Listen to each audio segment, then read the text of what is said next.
বিধানসভা সরাসরি লাগছে।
Carta server está en este momento.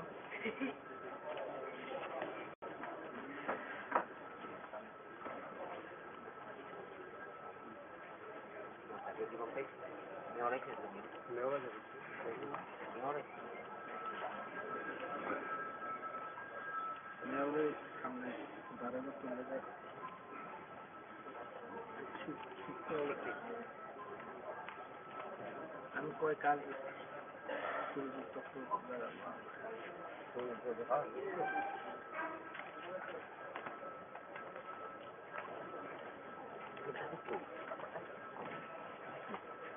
no con el emoción de quedar en el por ejemplo.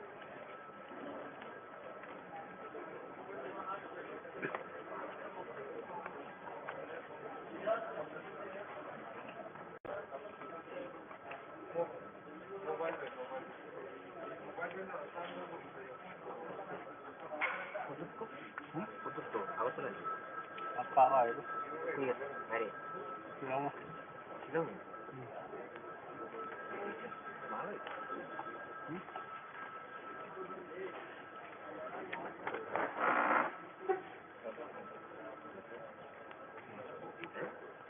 Kalau dulu pakai atau kalah?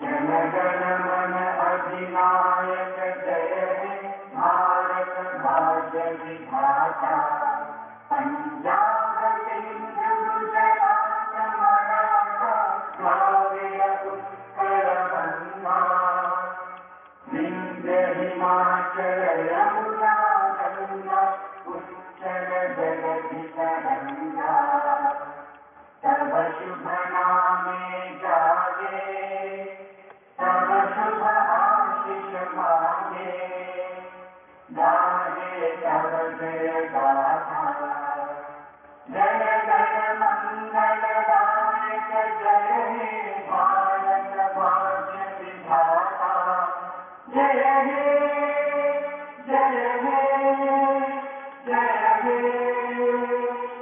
जय जय जय जय हे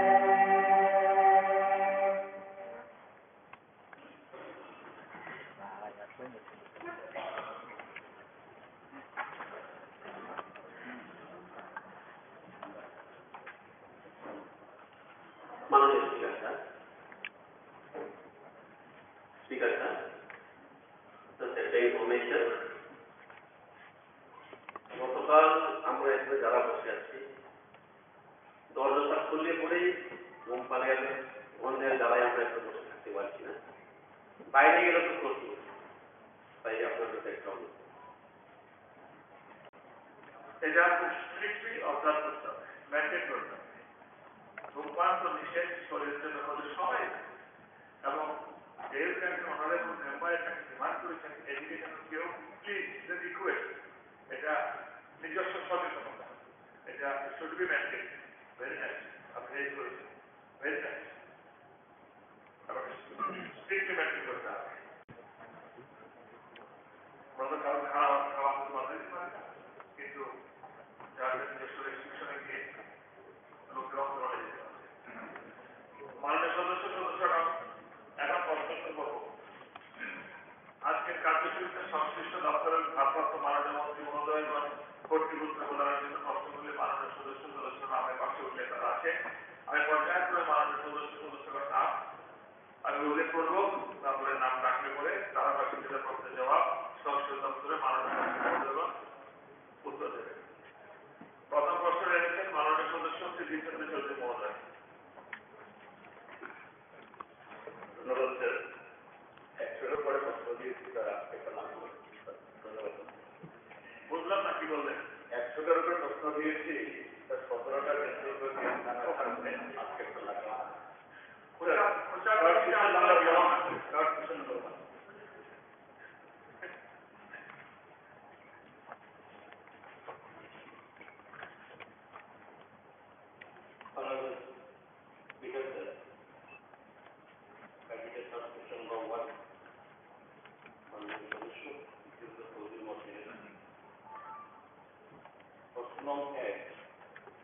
একই সত্য যে বাজারের সন্নিকটে ইন্দ্রনগরে তথ্য প্রযুক্তি নির্ভর শিল্প গড়ে তোলার জন্য একটি বহুমুখী সুবিধাযুক্ত কমপ্লেক্স গড়ে তোলা হয়েছিল। উত্তর: হ্যাঁ, এর সত্য। বাজারের সন্নিকটে ইন্দ্রনগরে তথ্য প্রযুক্তি নির্ভর শিল্প গড়ে তোলার জন্য একটি বহুমুখী সুবিধাযুক্ত কমপ্লেক্স গড়ে তোলা হয়েছে। প্রশ্ন 2: যদি হ্যাঁ এই কর্মসূচিতে 31 মার্চ 2023 পর্যন্ত কয়টি সংস্থা স্থাপন করেছে এবং এই সমস্ত প্রতিষ্ঠানগুলি কত সংখ্যক কর্মসংস্থান হয়েছে? উত্তর: এই কর্মসূচিতে 31 মার্চ 2023 পর্যন্ত যে কটি সংস্থা স্থাপন করেছে এবং এই সমস্ত প্রতিষ্ঠানগুলিতে কত সংখ্যক কর্মী রয়েছে তার নির্ণয় দেওয়া হবে। Business Trading Private Limited, working on trade affairs. 2. Agricultural Technology Private Limited, working complex Injom. Basis Fund Service Private Limited, working complex Injom. Talking Online Learning Solution Private Limited, 6 John. Axlear Technology Private Limited, 15 John. CMC 18 John. Simple Gaming Private Limited, 1 John. Philocitron Technology Private Limited, 5 John. DND Learning 5 John. City Service 2 John. Acquisia Healthcare Technology Private Limited, 5 John. CXchange 5 John. Kisui Media Technology Private Limited 3 জন. মোট 119 জন। 3 নম্বর, তথ্য প্রযুক্তি নির্ভর শিল্প গড়ে তোলা এবং সমাজে এই ক্ষেত্রে বিস্তৃত ব্যবহারের জন্য কোন সরকারি নীতি প্রণয়ন করা হয়েছে কিনা এবং না হলে কবে নাগাদ তা করা হবে। তথ্য প্রযুক্তি নির্ভর শিল্প গড়ে তোলা এবং সমাজে এই ক্ষেত্রে বিস্তৃত ব্যবহারের জন্য নিম্নলিখিত সরকারি নীতিগুলো প্রণয়ন করা হয়েছে। ITITS Startup Scheme 2019, Data Center Policy 2021 and ITITS Policy 2022.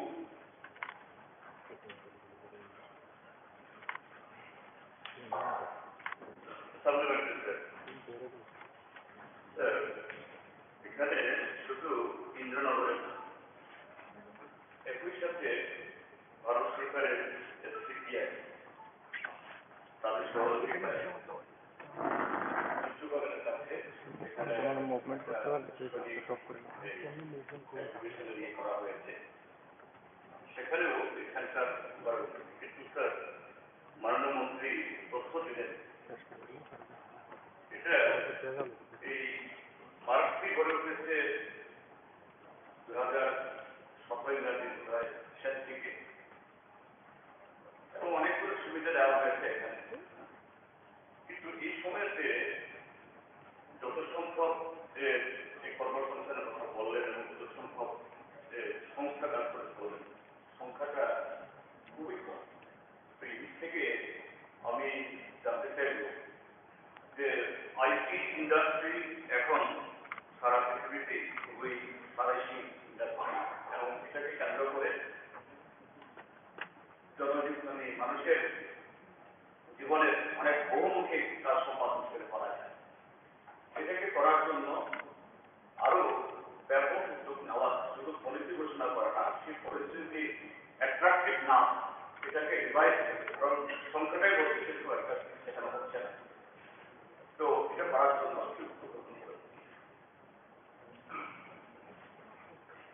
ঠিক আছে, এটা বলেছে বিভিন্ন যারা এখানে বিভিন্ন কোম্পানিগুলো এসেছে। অ্যাকচুয়ালি ত্রিপুরার যে আইটি উন্নয়নের সহায়ক বেশ কিছু সুবিধা রয়েছে। বিগত অবস্থান বাংলাদেশ দক্ষিণ পূর্ব এশিয়ার দেশগুলির সঙ্গে নির্বাচন করতে খুবই সুবিধা রয়েছে। পুনে, চেন্নাই, বেঙ্গালুরু, হায়দ্রাবাদ, দিল্লি ইত্যাদি তাদের আইটি শহরগুলির তুলনায় ত্রিপুরার জলবায়ু স্বাস্থ্যকর এবং দূষণমুক্ত পরিস্থিতি। বিমানজের উন্নত সড়ক যোগাযোগ ব্যবস্থা আইটিআইটির শিল্পের উন্নয়নের বিশাল ভূমিকা রাখে। এটা যে উৎপাদন করার সম্ভাবনা উৎকৃষ্ট বিদ্যুৎ শক্তি বেশি দেশ বাংলাদেশের রপ্তানি করে। অধিকাংশ আইনামার এবং তার দেশগুলির সাথে রাজ্যের নৈকট্য বিদেশি বিনিয়োগকে আকৃষ্ট করে এবং রাজ্য অর্থনৈতিক বৃদ্ধিতে সহায়তা করে। তিব্বতের চেন্নাই এবং মুম্বাই প্রতিটি আন্তর্জাতিক ইন্টারনেট গেটওয়ে সংযোগ রয়েছে, যারা যে পাশাপাশি উত্তর পূর্ব ভারতে অন্যান্য রাজ্যের সাথে উন্নত ইন্টারনেট সংযোগ স্থাপন করে আইটিআইটি শিল্প কর্মসংস্থান সৃষ্টির পাশাপাশি অর্থ উন্নয়নের জন্য একটি সম্ভাবনা সেটাকে পাবে। রাজ্যের তথা জাতীয় স্তরে আইটিআইটি শিল্প এবং আইটি পার্ক স্থাপনের জন্য রাজ্যকে অনুকূল পরিবেশ তৈরি করার লক্ষ্যে ত্রিপুরা সরকার কাজ করছে। রাজ্য সরকার রাজ্যের সামগ্রিকভাবে আইটিএস ইকোসিস্টেম তৈরি করার কথা ভাবছে। এতে তথ্য প্রযুক্তি খাতে আরো বিনিয়োগে আকৃষ্ট হবে, যা রাজ্যের স্কুল সংখ্যক ছাত্রদের জন্য কর্মসংস্থানের সুযোগ তৈরি করবে। সামগ্রিক উন্নয়নের মূল চালক হিসেবে আইটির সম্ভাবনাকে স্বীকার করে ত্রিপুরা সরকার অত্যন্ত আইটি ভবন তৈরি করেছে এবং এই ভবনের 3 তলায় একটি সফটওয়্যার টেকনোলজি পার্ক স্থাপন করেছে। রাজ্য সরকার আইটি শিল্প গঠন করার লক্ষ্যে Tripura ITS policy 2022, Tripura ITS startup policy 2022, new generation innovation network এবং ত্রিপুরা ডাটা সেন্টার পলিসি 2021 প্রবর্তন করেছে। উপরোক্ত আকর্ষণীয় প্যাকেজগুলি বিদেশি এবং জাতীয় কোম্পানিগুলিকে বিনিয়োগের জন্য আকৃষ্ট করবে। ফলস্বরূপ আইটি শিল্পে রাজ্য কর্মসংস্থানের সম্ভাবনা তৈরি হবে।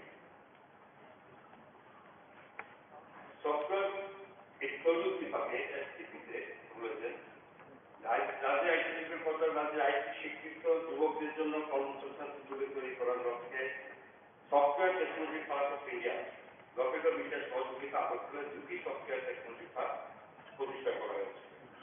একটি বিশ্ববাজার মার্কেট কমপ্লেক্স, অন্যটি আইটি ভবনের জন্য। এবং এই এসটিপি ইন্দ্রনগরের 220টি ইনকিউবেশন সিট এবং 8,202 বর্গ থাকার জায়গায় নিম্নলিখিত কোম্পানি তাদের অফিস করেছে। যেমন কোন company basic fund service package limited, তারা 23 জন লোক নিয়ে কাজ করছে। ত্রিপুরা পুলিশ, সেখানে 23 জন লোক নিয়ে কাজ করছে। প্রিন্সেস ট্রেডিং প্যাকেজ লিমিটেড 23 জন লোক নিয়ে কাজ করছে। স্টার্টআপ ইনকিউবেশন সেন্টার 40 জন লোক নিয়ে কাজ করছে। সিএম হেল্পলাইন 14 জন নিয়ে কাজ করছে। এলএক্সিয়া টেকনোলজি প্রাইভেট লিমিটেড 3 জন কাজ করছে। সিলভার লিন প্রাইভেট লিমিটেড 1 জন নিয়ে কাজ করছে। এখানে মোট টোটাল প্লাগিং কনসিস্ট 127 জন এখানে।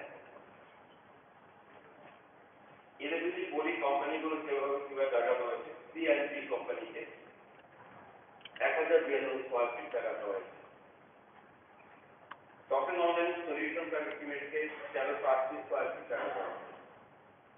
এক্সিয়া টেকনোলজি প্রাইভেট লিমিটেডকে 1092 স্কোয়ার ফিট জায়গা দিয়েছে। টোটাল এর অফিস অকুপাইড করেছে এটার মতো 3522, যেটা প্রদেশের জন্য। এছাড়াও সমস্ত 19টি প্লাগ এন্ড প্লে আসন বরাদ্দ করা হয়েছে। আপাতত এই এইভাবে সরকার কাজ করছে। তো মাননীয় মন্ত্রী যে তথ্য দিলেন, ঠিক আছে, উদ্যোগ নেওয়া হয়েছে, এটা ভালো।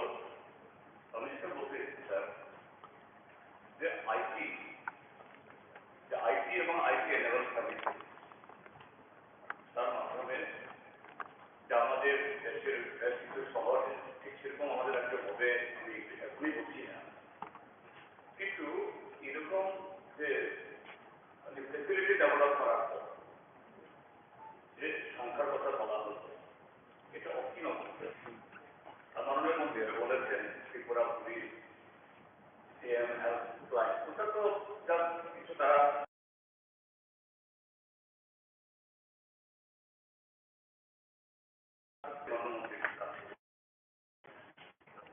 যে আমাদের দেশে কতগুলি আইটি দেয় ইনফোসিস, টাটা কনসালটেন্সি সার্ভিস, উদ্যোগ ওয়ার্ল্ড ওয়াইড তারা সার্ভিস প্রোভাইড করে থাকে এবং আমাদের আজকে বহু ছেলে মেয়ে ব্যাঙ্গালোরে, হায়দ্রাবাদ, বহু জায়গাতে তারা কাজ করে, নিশ্চয়ই সেখানে ফেসিলিটি বেশি তারা করবে।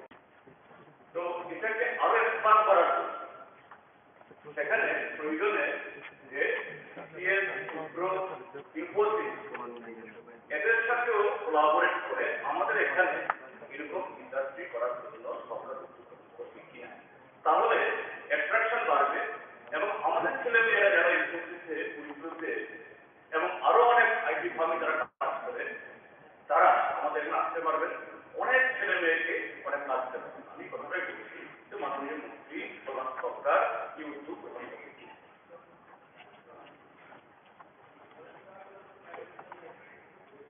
স্পিকার মহোদয়, মাননীয় সদস্য বলেছেন এটা কিন্তু আমাদের সরকার অলরেডি এই আলোচনা চলছে, বিভিন্ন কোম্পানির সঙ্গে আমরা যোগ করার আলোচনা করা শুরু করেছি, যাতে এখানে আমাদের রাজ্যে এরকম কোনো আইটি হাব, এখানে আমাদের রাজ্যে অনেক আইটি সেক্টর যারা ছেলেরা বাইরে কাজ করে, এটা আমাদের নজরে আসবে।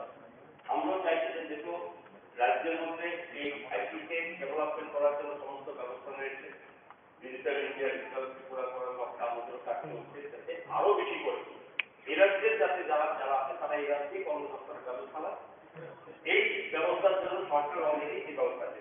আপনারা তো জেনে খুশি হবেন, সুধা মুসলিম মহোদয়ের মতো যিনি আজকে রাজ্য সভায় মাননীয় আমাদের মুখ্যমন্ত্রীর কথা বলেছেন, এগুলোর মধ্যে এটা ধরে জানুন যে আমাদের চেষ্টাটা ওই স্তরে আছে, যেতে আমরা রাজ্যের ছেলেদের ভবিষ্যৎকে নিয়ে রাজ্য এই সেক্টরটা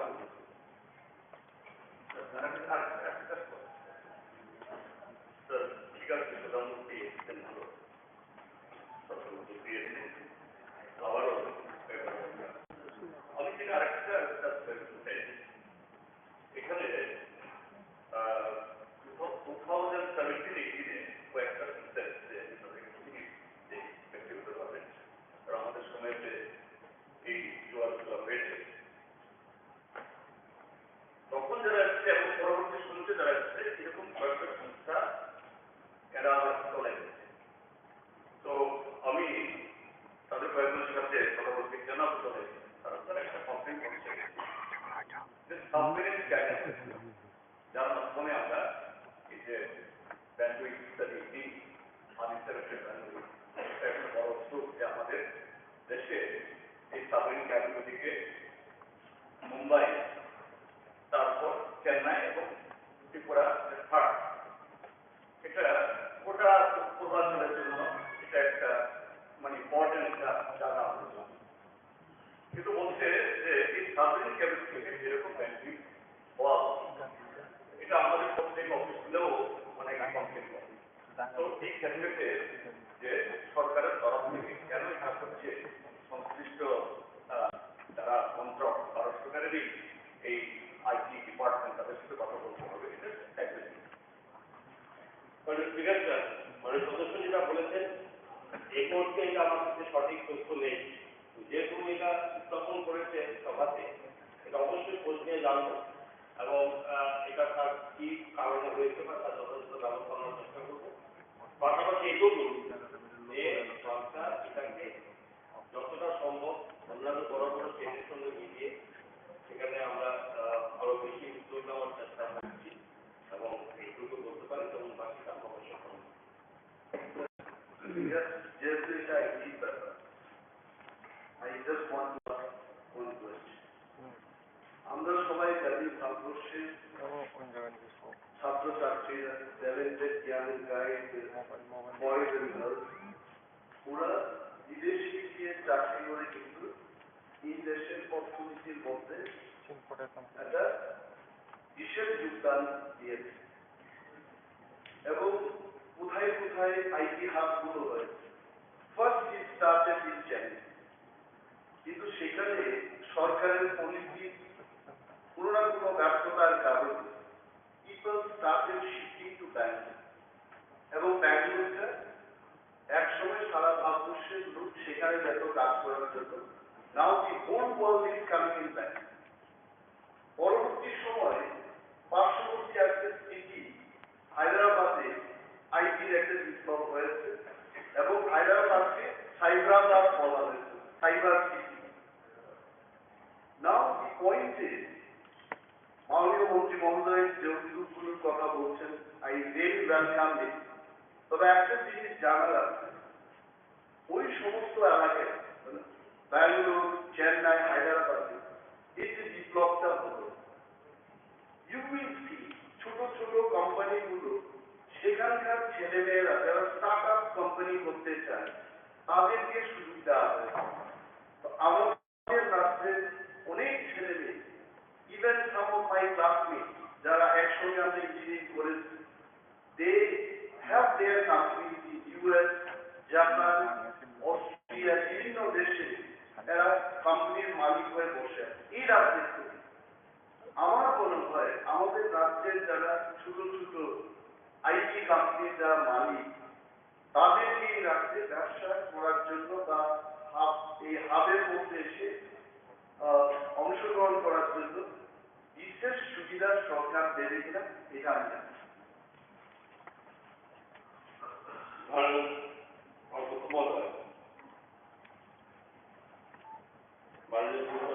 বলেছেন আমাদের অর্থ শুরু হয়েছে এই আইটি সেক্টরকে কিভাবে রাজ্যের বিভিন্ন ক্ষেত্রে দেশের কাজে লাগানোর সঙ্গে কর্মসংস্থান একটা বড় জিনিস, যেটা আমরা রাজ্য এই হাত তৈরি করার জন্য আমরা বলছি বিভিন্ন এটি এখানে থেমে নেই, অর্থনীতিক রাখার জন্য সমস্ত ব্যবস্থা করছে। এর মধ্যে আমাদের ব্যাংক আইটি আপনার করেছে, এখানে মুম্বাইতে গিয়ে রোড শো যুক্ত হয়েছে, বড়রা এখানে যারা গিয়েছিল তাদের সঙ্গে আলোচনা চলছে। হায়দ্রাবাদ আপনার ওখানেও আমাদের আলোচনার মধ্যে চলছে, কোনো এভাবে কোনো সংস্থা আছে কিনা, সরকার কিভাবে তাকে সাহায্য করবে, এই সমস্ত কিছু চলছে। আপনি যেটা বলেছেন ঠিক, আমাদের অনেক ছেলে যারা আজকে বাইরে যাচ্ছে, আর আমাদের যখন এই ব্যবস্থাপনার জন্য আমরা করতে যাচ্ছি, আমাদের ছেলেমেয়েরা আমরা রাজনীতি কর্মসংস্থানের ব্যবস্থা হয়, তাহলে অবশ্যই এটা আমরা আরো বেশি কাজ করতে পারবো। লক্ষ্য এক, যে রাজ্যের কোথাও এই ফ্যাক্টর যাতে আমাদের রাজ্যের ছেলেমেয়েরা রাজ্যে কাজ করতে পারে, এটার জন্য সরকারের কোথাও পিছিয়ে নেই। বিভিন্নভাবে দায়িত্ব আছে বিভিন্ন জায়গাতে, যেখানে যেখানে গভর্নমেন্ট অফ ইন্ডিয়া বিভিন্ন বড় বড় কোম্পানি যেখানে আলোচনার ক্ষেত্র হচ্ছে, সেখানে তারা অগ্রেস হচ্ছে। আশা করি এটা খুব সহজ একটা ওনার মধ্যে এক যিনি ব্যক্তিত্ব, সে একটা রেখলামন্ত্রী মহোদয়, যেখানে মাননীয় মুখ্যমন্ত্রী কথা বলে গেছে, সেটাও একটা ধরুন একটা কোথাও আমরা ওই জায়গায় করতে পারছি, আশ্বস্ত করে যেটা আমরা পিছিয়ে দেওয়া হতো। মাননীয় সদস্য শ্রী রামু দাস মহোদয়। মাননীয় স্পিকার মহোদয় স্যার, আমার টেবিলের সাবস্ক্রিপশন নাম্বার 55।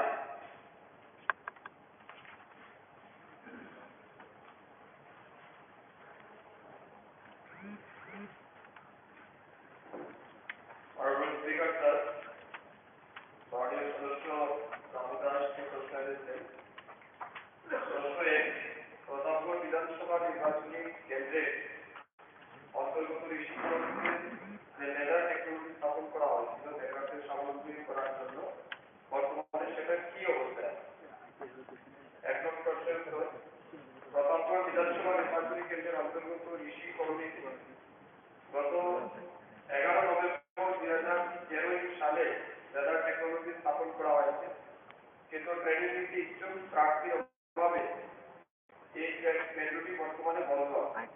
কেন্দ্রটি পুনরায় চালু করার জন্য প্রয়াস চালিয়ে আছে।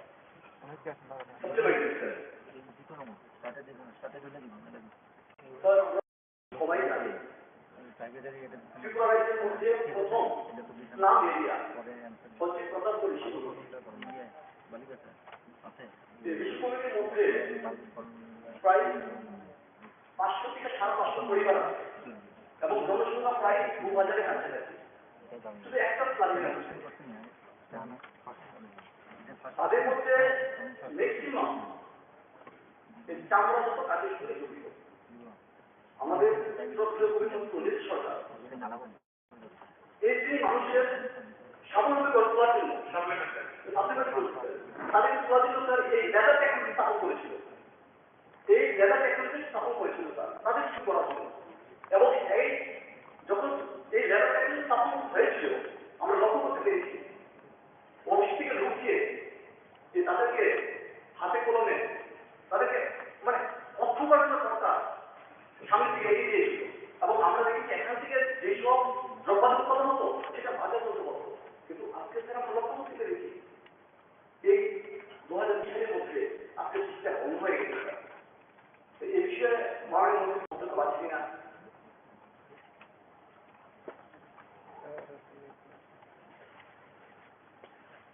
মাননীয় স্পিকার স্যার, মাননীয় সদস্য সাপ্লিমেন্টারিতে যেটা বলেছেন, রাজ্য সরকার কৌশলী জাতি কল্যাণ দপ্তরের মাধ্যমে প্রধানমন্ত্রী বিধানসভা নির্বাচনী কেন্দ্রের অন্তর্গত প্রধানমন্ত্রী ঋষি কলোনিতে গত 2013-14 অর্থবর্ষে তপশিলি জাতি কল্যাণ দপ্তর দ্বারা যে লেদার ট্রেনিং ইনস্টিটিউট স্থাপন করা হয়েছে তাতে মোট ব্যয় হয়েছে 4,57,351। অর্থাৎ ফ্যাক্টরি যেটা বলা হচ্ছে এটা খুব বেশি বড় না, ছোট একটা তো বর্তমানে বন্ধ থাকার মূল কারণ হচ্ছে সেখানে যারা ইন্টারেস্টেড ক্যান্ডিডেট বা যারা ট্রেনিং নেবে সেই সমস্ত ট্রেনার তারা তারপরে আমাদের দপ্তরের পক্ষ থেকে এই কেন্দ্রটিকে চালু করার জন্য জেনারেশন ওয়েলফেয়ার সোসাইটি নামে একটা সোসাইটিকে আমরা চিঠি দিয়ে বলেছি এবং তারা এই সমস্ত কাজ করে। তো সেই সোসাইটিকে আমরা চিঠি দিয়ে বলেছি যে আপনারা সেখানে ট্রেনিং করবো, আমরা মানে ফ্রি কস্টে তাদেরকে সেই ট্রেনিং সেন্টার দিতে চাই। কিন্তু তারাও অনেকদিন ট্রাই করার পরে তারা বলছে যে তারা সেখানে ট্রেনিং দেওয়ার মতো ক্যান্ডিডেট পায়। তারপরে আমরা আবার স্কিল ডেভেলপমেন্টের মাধ্যমে আমাদের দপ্তরের স্কিল ডেভেলপমেন্টকে কাজে লাগিয়ে ট্রেনিং যাতে দেওয়া হয় তার জন্য আমরা তাদেরকে চিঠিও দিয়েছি দপ্তরের পক্ষ থেকে। আমরা 2023-এর জানুয়ারি মাসে তাদেরকে আমরা চিঠি দিই। তো চিঠি দেওয়ার পরবর্তী সময়েও দেখা গেছে যে তারা অ্যাকসেপ্ট করেছে যে আমরা ট্রেনিং করাবো। 3 মাস অতিক্রম করার পরে তারা আমাদেরকে অর্থাৎ গত মাসের 6 তারিখে আমাদেরকে 9 তারিখে জুন মাসের থেকে একটা দিয়েছে যে তারা প্রয়াস extension of existing training centre duration তারা 3 মাস আমাদের কাছে অতিরিক্ত টাইম পেয়েছে। তো বিষয়টা এখন আমাদের দপ্তরের পক্ষ থেকে সম্পূর্ণরূপে প্রয়াস আছে। আমি আপনাকে অনুরোধ করবো, যেহেতু আপনি পার্টিকুলার এলাকার ডিলার, যদি আপনার নজরে থাকে যে এখানে আরো লোক আছে বা যারা স্বল্প কাজ করতে চায় বা ট্রেনিং নিতে চায়, আমরা ট্রেনিং দিতে প্রস্তুত, তাদেরকে সব রকমের সহযোগিতা করতে প্রস্তুত। আমি পার্টিকুলারলি আপনাকে রিকোয়েস্ট করবো, যদি আপনার কাছে সেরকম ক্রেডিট থাকে, লোক থাকে যারা কাজ করতে চায়, সেটাকে কেন্দ্র করে ব্যবসা করতে চায়, সদস্যই হতে চায়, আবার যত সম্পূর্ণরূপে সক্রিয় আছে এবং আমি নিজেও চেষ্টা করবো যাতে তাদেরকে সহযোগিতা করা যায় এবং তাদের কাজের সুযোগ করে দেওয়া যায়। এবং থ্যাংক ইউ। মাননীয় সদস্য শ্রী বিরোধী সেটা বলা যায়। Madam Speaker, start question 1-3.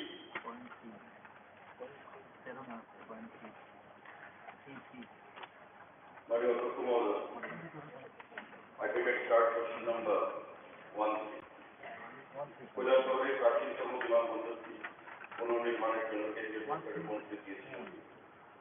উত্তর: কৈলাসহরের প্রাচীন বিমানবন্দরটিকে পুনর্নির্মাণের জন্য কেন্দ্রীয় সরকার মঞ্জুরি দিয়েছিল। দিয়ে থাকলে জমি অধিগ্রহণের জন্য কোনো পরিকল্পনা দপ্তরে আছে। ভারত সরকারের এয়ারপোর্ট অথরিটি অফ ইন্ডিয়া বিমানবন্দরটিকে পুনরায় চালু করার জন্য কিছু কিছু মেরামতির কাজ বিগত দিনে করেছেন এবং পুরানো রানওয়েটিকে সম্প্রসারণের জন্য আলাদা কিছু জমি অধিগ্রহণের বিষয়টি বর্তমানে আলোচনার পর্যায়ে রয়েছে। সাপ্লিমেন্টারি মাননীয় মন্ত্রী মহোদয়, কবে নাগাদ অধিগ্রহণের কাজ হবে? মাননীয় মহোদয়, এটা 1989 সাল পর্যন্ত অপারেশনে ছিল। তারপর একটা বিশেষ কারণে অজ্ঞাত কারণে বন্ধ হয়েছে। তো পরবর্তী সময়ে আমাদের সরকার করতে হওয়ার পর এবং বিগত সরকারের আগে থেকেও এটাকে যাতে পুনরায়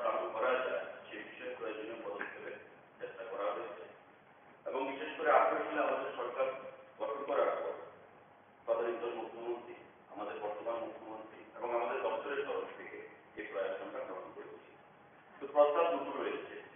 একটা হচ্ছে এক্সিস্টিং যে এয়ারপোর্টটা সেটাকে রিনোভেশন করে নতুন করে জমি অধিগ্রহণ করে আবার পুনরায় চালু করা। আর আরেকটা প্রস্তাব হচ্ছে হিরাজপুরার যে একটা জায়গা রয়েছে সেই হিরাজপুরা এলাকাতে পিএসএস রয়েছে, সেখানে একটা নতুন গ্রিনফিল্ড এয়ারপোর্ট তৈরি করা। তো গ্রিনফিল্ড এয়ারপোর্ট যদি তৈরি করতে হয় ভারত সরকার বিএমইসি মন্ত্রক থেকে একটা ডিপিআর বানানো হয় এবং সেই ডিপিআর তৈরি করে আমাদের রাজ্য সরকারের কাছে পাঠানো হয় ট্রান্সপোর্ট দপ্তরের কাছে অ্যাপ্রুভালের জন্য, এবং আমরা সেটাকে অ্যাপ্রুভাল দিয়েছি। টোটাল কস্ট হচ্ছে 2040 কোটি টাকা। আর নতুন যে আমাদের এক্সিস্টিং যে বিমানবন্দরটা পুরনোটা তার সাউদার্ন পার্ট নদী রয়েছে, মনু নদী, আর নর্দার্ন পার্টে হ্যাবিটেশন রয়েছে এবং এখানে ইনফ্রাস্ট্রাকচার রয়েছে, ন্যাশনাল হাইওয়ে রয়েছে। তো যদি আমাদের এক্সিস্টিংটাতে এয়ারপোর্ট তৈরি করতে হয় তবে নর্দার্ন পার্ট বা সাউদার্ন পার্টে আমাদের জমি একুয়ার করতে হবে, অতিক্রমণ করতে হবে। তো নদীর দিকে না গিয়ে নর্দার্ন পার্টে যেখানে হ্যাবিটেশন এবং ইনফ্রাস্ট্রাকচার রয়েছে প্রায় 75 একর জমি সেখানে অধিগ্রহণের প্রস্তাব পাঠানো হয়েছে এবং 350 কোটি টাকা যা এস্টিমেটেড দেয়।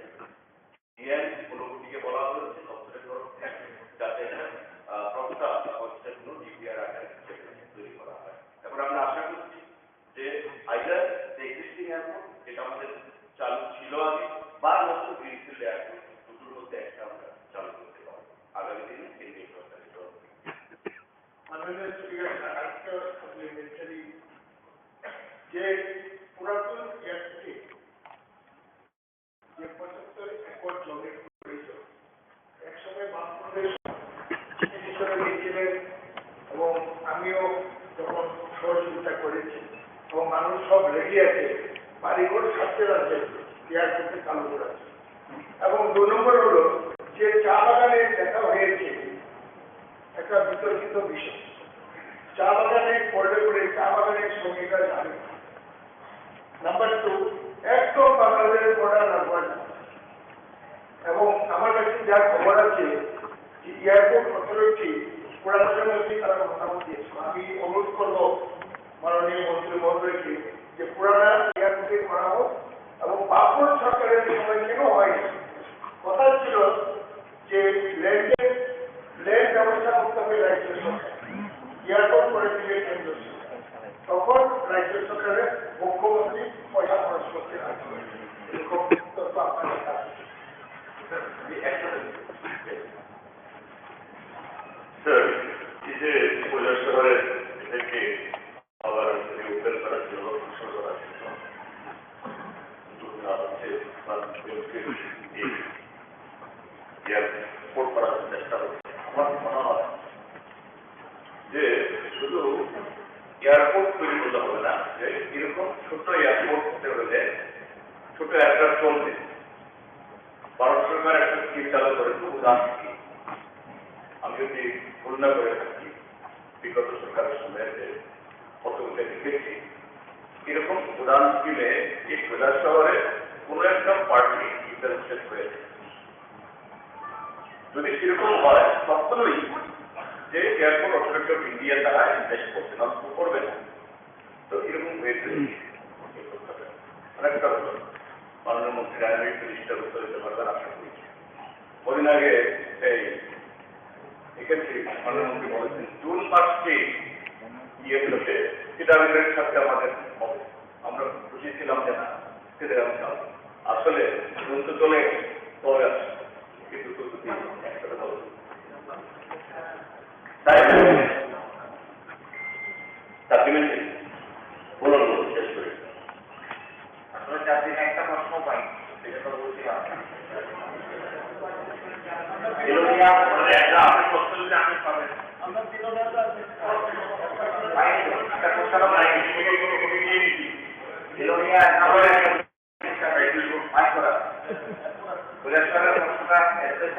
আমি অনুরোধ করবো আমাদের মহোদয়কে অনেক পুরানো ওই জায়গাটাতে একটা এয়ারপোর্ট খোলা যায় কিনা তার জন্য একটা প্রস্তাব আমি মহোদয়ের কাছে সেটা আমাদের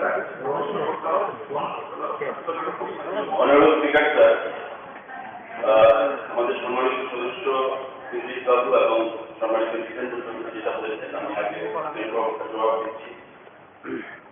দুটো বিষয় উড়ান স্কিমের কথা উনি বলেছেন রিজিনাল কানেক্টিভিটি স্কিম RCSC, এই স্কিমে আপনার টেন্ডার হয়েছিল এবং সেই টেন্ডারে অ্যালায়েন্স এবং স্পিরিট নামে দুটো প্রাইভেট সংস্থা সেখানে ইন্টারেস্ট দেখিয়েছে কৈলাসহর থেকে কলকাতা, আবার কৈলাসহর থেকে আগরতলা, আবার কৈলাসহর, এই দুটো রুটে বিমান চালনা করার জন্য।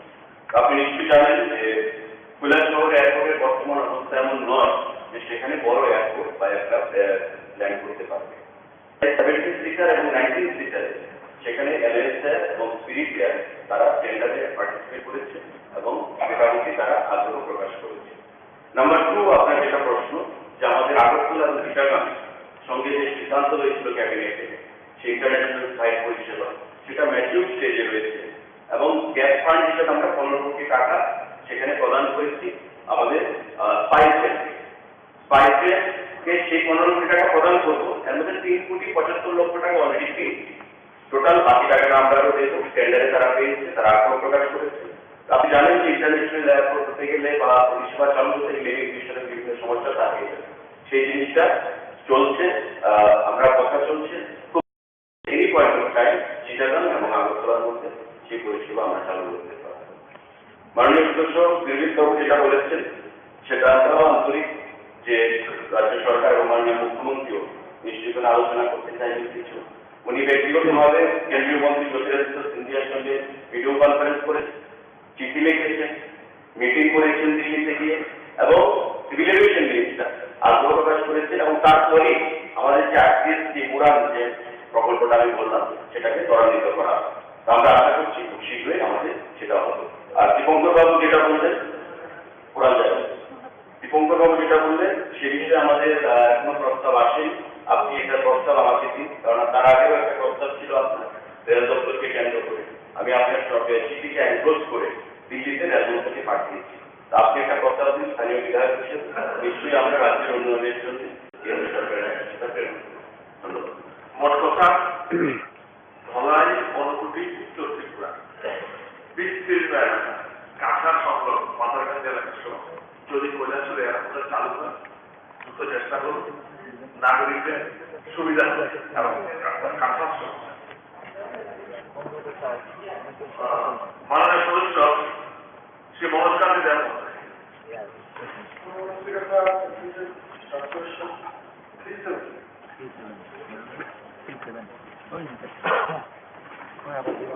মাননীয় অধ্যক্ষ মহোদয়, advocate sir, question number 37, Kamalpur মহকুমার অন্তর্গত বিমানবন্দরটিকে চালু করার জন্য রাজ্য সরকারের তরফে কেন্দ্রীয় সরকারের নিকট কোনো প্রস্তাব দেওয়া হচ্ছে? উত্তর, হ্যাঁ। কমলপুর মহকুমার অন্তর্গত পরিত্যক্ত বিমানবন্দরটিকে চালু করার জন্য রাজ্য সরকারের তরফ থেকে কেন্দ্রীয় সরকারের নিকট ইতিমধ্যে একটি প্রস্তাব পাঠানো হয়েছে। দেখলাম যে কমলপুর বিমানবন্দর কৈলাসহর উৎপাদন একটা সময় তো পরবর্তী সময় বিমানবন্দরটি বন্ধ হয়ে যায়। বিশেষ করে কৈলাসহরের যে সমস্যাটা সমস্যা airport authority of India Kamalpur বিমানবন্দরটিকে দুবার সংখ্যা করেছে, অর্ডার দেওয়া হয়েছে, খাওয়া হয়েছে।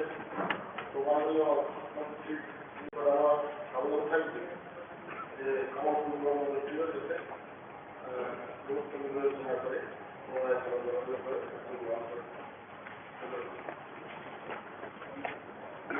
মাননীয় অধ্যক্ষ মহোদয়, মাননীয় সদস্য মনোজ কান্তিকে আমি আশ্বস্ত করতে চাই যে সিমিলার ওয়েতে কৈলাসহর বিমানবন্দরের যেমন আমাদের একটা প্রয়াস জারি রয়েছে, কমলপুর বিমানবন্দরের জন্য প্রয়াস জারি রয়েছে। আমাদের সরকার গঠিত হওয়ার পর থেকে আমাদের প্রাক্তন মুখ্যমন্ত্রী এবং বর্তমান মুখ্যমন্ত্রী দুজনেই সেই প্রয়াস নিয়েছে এবং ইনিশিয়ালি আলোচনা চলছিল যে এটাকে হেলিপোর্ট করা হবে না হেলিপ্যাড তৈরি করা হবে। পরবর্তী সময়ে কেন্দ্রীয় সরকার রাজ্য সরকারকে বলেছে যে 61:49 রেশিওতে রাজ্য সরকার কেন্দ্রীয় সরকার কাজ করবে। আরেকবার আলোচনা এসেছে যে পিপিপি মডেলে কিছু করা যায় কিনা সে বিষয়ে চিন্তা ভাবনা করতে। তারপর কেন্দ্রীয় সরকারের একটা প্রতিনিধি রাজ্য সরকারের এরিয়া ডাইরেক্টর মিলে সেখানে ভিজিটও আমাদের করানো হয়েছে। এখন আলোচনার পর্যায়ে রয়েছে। আমরা আশা করব যে আগামী দিনে 25 একটা কিছু কমলপুর বিমানবন্দর থেকে আমরা করতে পারছি। তবে স্যার কৈলাসর পরে আমরা কিন্তু রেল পরিষেবা থেকে বলছি বিমান পরিষেবা আমরা এখন করবো। আমরা খুব শীঘ্রই কেন্দ্রীয় সরকারের সঙ্গে সেই বিষয়গুলো take up করব।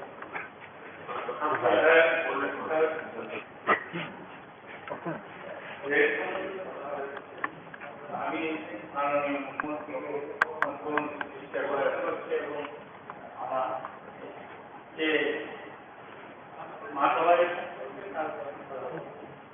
আমার একটা অনুরোধ থাকবে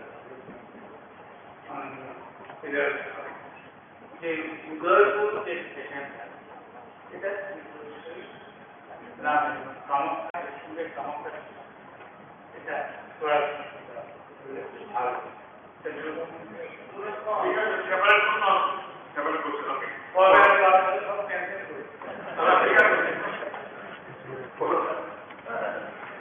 পরবর্তী বছরে যুব আদালতে একটি হলকান্তিদের পদ অশিষ্ট নাম পদ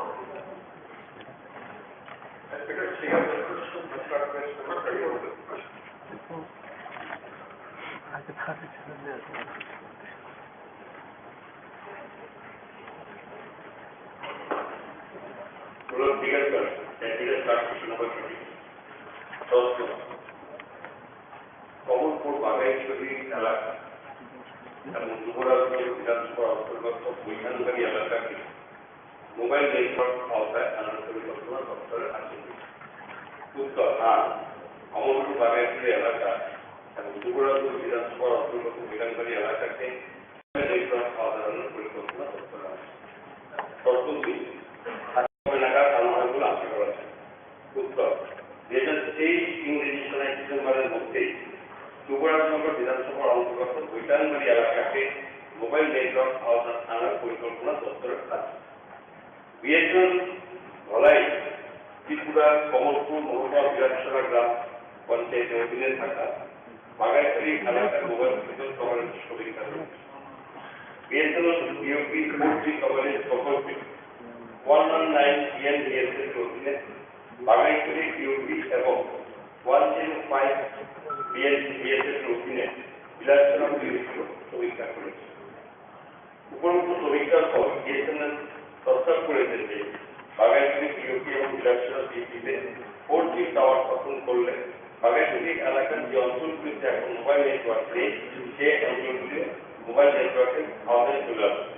বিওপি কভারেজের জন্য একটি পৃথক প্রকল্প নেওয়া হবে, যা 2023 সালের ডিসেম্বরে 4G সেচুরেশন প্রকল্পের রোল করে শুরু হলো আশা করা হচ্ছে।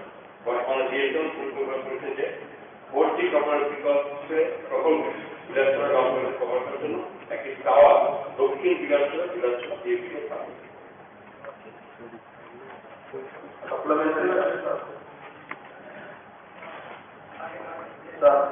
আগে বছর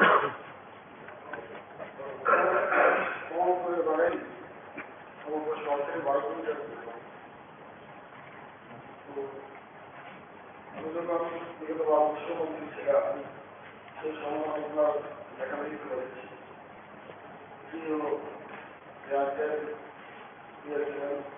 প্রত্যেকটা দপ্তরের কাজ আমরা দিয়েছি মিনিস্টারের সাথে দেওয়া হয়েছে কিন্তু টাওয়ার প্রশাসন আমরা আসতে ব্যস্ত হয়েছি। প্রতিনিয়ত এখন তো জানেন সবাই স্মার্টফোন ইউজ করে চলাচল করে, তারা সেই নেটওয়ার্ক থেকে হ্যাক করে প্রতিদিনের এসে আমাদেরকে টাওয়ারটি বসানোর জন্য প্রচন্ড প্রসাদ সৃষ্টি করে এলাকার জন্য। তাই অবস্থান গুরুত্ব বিবেচনা করে সত্তর বাড়াইছিলেন মোবাইল দেওয়া সরকার গ্রহণ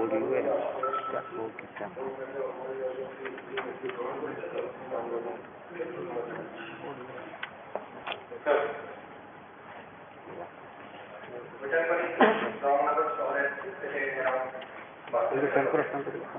সেটা জনজাতি অধ্যুষিত এরিয়া এবং বাংলাদেশ বর্ডারের একটা পাশে ওই এরিয়ার প্রত্যেকটা ফ্যামিলির ছেলেমেয়েরা পড়াশোনা করছে এবং মোবাইল নেটওয়ার্ক না থাকার ফলে তারা যে অনলাইনের সুবিধা টেলিভিশন থেকে সেটা বেনিফিট দিতে পারছে না।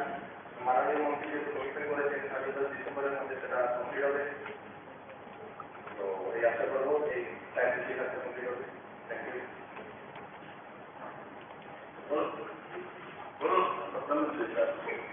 আমি আগেও উল্লেখ করেছিলাম তীর্থমুখ এবং মন্দিরা তীর্থমুখ একটা তীর্থস্থান সবার জন্য পবিত্র স্থান। সেই জায়গাতে তীর্থমুখ এলাকাতে এখনো মোবাইলের নেটওয়ার্ক বা মোবাইল টাওয়ার বসানো হয়নি। আমার অনুরোধ থাকবে মাননীয় মন্ত্রীর কাছে তীর্থমুখ যেটা এখনো মোবাইল টাওয়ার হয়নি, মোবাইল নেটওয়ার্কের আওতায় আনা হয়নি, সেটাকে যেটা নিশ্চিত দেওয়ার জন্য আমি অনুরোধ করছি। অ্যাকচুয়ালি সারা রাজ্যে নেটওয়ার্ক কানেক্টেড অনেক DM office, SDM office, BDO office total আমরা কানেক্টেড হই। এছাড়াও রাজ্যের সমস্ত জিপি এবং সিটিগুলো কানেকশনের উদ্যোগ নেওয়া হয়েছে এবং তার জন্য এবং ভারত সরকারের মাধ্যমে বিএসএনএল থেকে দায়িত্ব দেওয়া হয়েছে। এখানে যারা বলছেন যে বিভিন্ন জায়গাতে হয়েছেন নর্থ ত্রিপুরা শিলাগুড়ি বেশি বলছে, কিন্তু সমস্ত অলরেডি কাজ হয়ে গেছে, কাজ শুরু হবে, তবে সেখানে বিএসএনএল সেই কাজ করতে একটু বিলম্ব হচ্ছে। আমাদের বিশ্বাস এখানে হলে তারা রাজ্যের সমস্ত জিপি এবং জিপি এরিয়াতে একটা কানেক্টেড করার জন্য পরিকল্পনা একজন সরকার হচ্ছে। আমাদের সদস্য অনেকের ডেভেলপমেন্ট Admitted third question 46.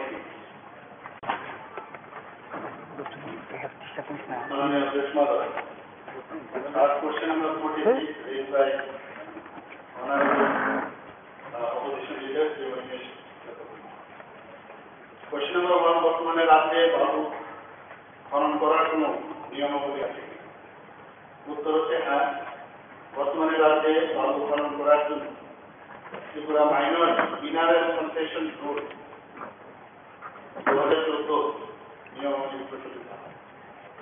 2 নম্বর হচ্ছে যদি থাকে তবে নিয়মাবলী রাজ্যে বালু খনন করার জন্য Tripura minor mineral concession rule, যেটাকে শর্ট ফর্মে TMMCR 2014, এবং এই নিয়মাবলী হচ্ছে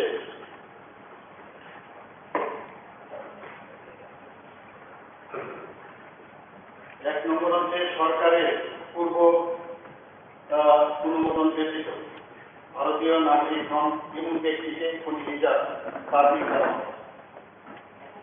2 নম্বর হচ্ছে কেন্দ্রীয় সরকারের পূর্ব অনুমতি ছাড়া রাজ্য সরকার কর্তৃক সরকারের ব্যবহারের জন্য সংরক্ষিত বনভূমি, সংরক্ষিত এলাকা, সংরক্ষিত বন, প্রস্তাবিত সংরক্ষিত বন এবং শ্রেণীবিহীন উন্মুক্ত বন বা রাজ্য সরকার কর্তৃক বিজ্ঞাপিত অন্যান্য বনভূমি হিসাবে নথিভুক্ত কোনো জমির ক্ষেত্রে খনির পারমিট দেওয়া হয়। 3 নম্বর হচ্ছে আবেদনকারীকে ব্যবসার উদ্দেশ্যে আদি খনির পরিকল্পনা অনুমোদনের জন্য তাদের প্রয়োজনীয় নথিপত্র যেমন পরিচয়পত্র, প্রস্তাবিত স্টক প্লটের লিজ চুক্তি, যদি লিজ দেওয়া হয় পর্যায় মানচিত্র, স্থানীয় গ্রাম সভা, পঞ্চায়েত, পৌরসভা, স্থানীয় সংস্থার নো অবজেকশন সার্টিফিকেট এবং সংশ্লিষ্ট সাব ডিভিশনাল ম্যাজিস্ট্রেট থেকে নো অবজেকশন সার্টিফিকেট, নন এনকাম্বারমেন্ট সার্টিফিকেট সহ ত্রিপুরা বন বিভাগের কাছে স্যান্ড মাইনিং প্ল্যান আকারে আবেদন করতে হবে। 4 নম্বর হচ্ছে বন বিভাগের অনুমোদনের পরে আবেদনকারীকে state level environment impact assessment authority এবং state level expert appraisal committee থেকে পরিবেশগত ধারণা দিতে হবে। লাস্ট হচ্ছে state level environment impact assessment authority বা স্টেট লেভেল এক্সপার্ট ছাড়পত্র পাওয়ার পরে আবেদনকারীকে সংশ্লিষ্ট জেলা বন কর্তাদের সাথে চুক্তি করতে হবে এবং সংশ্লিষ্ট রেঞ্জ অফিসারদের সাথে নিবন্ধনের পাশাপাশি ত্রিপুরা রাজ্য দূষণ নিয়ন্ত্রণ বোর্ড থেকে পরিচালনার জন্য যে সম্মতি অর্থাৎ কনসেন্ট টু অপারেট এই হচ্ছে নিয়ম এগুলো থাকি আদারওয়াইজ নন দেওয়া হবে। Supplementary. Thank you, Honorable Chief Minister. মাননীয় মুখ্যমন্ত্রীর উত্তর শুনে মনে হচ্ছে টিএমএন সিআর এটা একদম শক্তপুক্ত বিধি। Why I brought this question? যে এই যে আইনগুলো হওয়ার পর আগে সবাই বিক্রি করতে পারবে। If I have small area, আমার জায়গায় যদি বালু থাকে, I can sell. এই টিএনসিআর হওয়ার পর নাও বালু বিক্রি করতে পারবেন শুধু এক শ্রেণীর মানুষ যারা লাইসেন্স নেবে। এর মাননীয় মুখ্যমন্ত্রীর নজরে আনার জন্য আমি বলছি, যারা এই স্যান্ড মাইনিং লাইসেন্স নেবে তাদের প্রজেক্ট তৈরি করে লাইসেন্সের জন্য আবেদন করতে হয়। এর মিনিমাম 50,000 to 1 lakh রুপিস দিয়ে এই লাইসেন্সের খরচ করে। যারা ছোটখাটো স্যান্ড বিক্রেতা, বালু বিক্রেতা, তারা আগে কি নিয়ম ছিল, পার কিউবিক মিটার 72 রুপিস দিয়ে একটা জেনারেল পারমিট নিলে you can sell sand. 2 truck যদি বিক্রি করতে পারত তো সাধারণ মানুষের আয় হতো 1600 if you just calculate the market value। তারা বঞ্চিত হয়ে গেছে। এখন যেমন সারা কয়েক মহকুমার মধ্যে কয়েক পূর্ব বাড়ি I know for sure only 2 persons are allowed to sell sand AIS। তাতে কি হচ্ছে, নাম্বার 1 হচ্ছে ফরেস্ট ডিপার্টমেন্টে রেভিনিউ ডিক্রিজ হচ্ছে। আগে অনেকেই বিক্রি করতে পারত, জেনারেল পার্কিং নিয়ে বিক্রি করতো, ফরেস্ট ডিপার্টমেন্টের একটা আয় হচ্ছে, দ্যাট হ্যাজ ডিক্রিজ। নাম্বার 2 হচ্ছে যে সরকারি যে কাজগুলো হচ্ছে, বালু না থাকলে কনস্ট্রাকশন ওয়ার্ক হবে কি করে? ওই কাজগুলো একজন লোক যেহেতু সাপ্লাই দিচ্ছে, নাও বালু নেই বলে এই কাজগুলো ধীর গতিতে চলছে। 3 নম্বর পয়েন্ট যেটা আমি দেখেছি, এটা হচ্ছে quality of the work is also getting hampered. Because supply দিকে কাটা যুক্ত বালিও এরা সাপ্লাই দিচ্ছে। Now, my question, also my appeal to the Honorable Chief Minister, যে এই আইনটাকে আরো সহজ করার জন্য, পূর্বতন প্রথায় দেওয়ার জন্য কেন্দ্রীয় সরকারের কাছে এক্সেপশনের অনুরোধ আপনি পাঠাবেন কিনা। এবং এই ঘটনাটা আমাদের ত্রিপুরার জন্য একটা যুক্তিযুক্ত আমি মনে করি না, কারণ এক স্যান্ড মাফিয়ার কাছে একজন আইএসএফ অফিসার ইউপিতে তাকে হত্যা করা হওয়ার পরেই বিচার। যেহেতু আমাদের এখানে এই ধরনের স্যান্ড মাফিয়া নিয়ে আইএসএফ অফিসারদের খুন করবে, যাতে করে সবাই বালু বিক্রি করতে পারে, সরকারের কাজ দ্রুত গতিতে চলে, তার সাথে একটা এক্সামশন আমাদের রাজ্যের জন্য নেওয়া হবে। Thank you. মাননীয় অধ্যক্ষ মহোদয়, আমাদের মাননীয় দীনেশ মহোদয় যে বিষয়টা বললেন, আমি জানি না আইনগতভাবে সেটা দিল্লির থেকে আমাদের অ্যাক্টিভ পলিসির অন্তর্গত আলাদাভাবে দেখবেন কি নিশ্চয়ই যদি আইন পারমিট করে দেয়। কিন্তু একটা কথা একটু আপনি বলা হয়েছে এই বালি নিয়ে কিন্তু এখানে অনেক সমস্যা।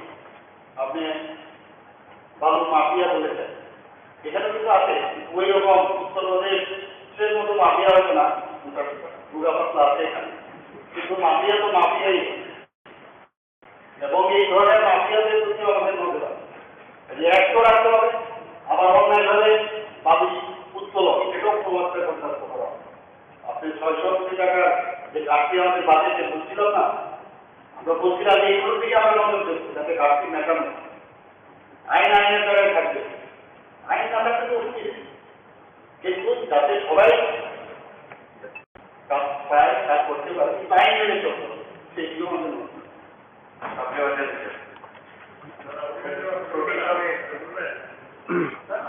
মাননীয় আপনি এটাই বললাম যে exemption let central government decide exemption জন্য ওইখানে পাঠানো মুখ্যমন্ত্রী খুব সঠিকভাবেই কথাটা বলেছেন মাফিয়ার কথা। আমি সেই দিকটাতে আলোচনা করছি না। আমার কথা হচ্ছে বালির জন্য কনস্ট্রাকশন ওয়ার্ক বন্ধ হয়ে যায়, মাঝে মধ্যে এই ধরনের সমস্যা তৈরি হয়েছে। রেট এক একজনের কাছ থেকে এক এক রকম ভাবে বিভিন্নভাবে রেটটা নিয়ন্ত্রণের জন্য বা সরকারিভাবে তার ঘোষণার জন্য বিধবের কোনো পরিকল্পনা আছে কিনা আমি বিষয়টা জানি।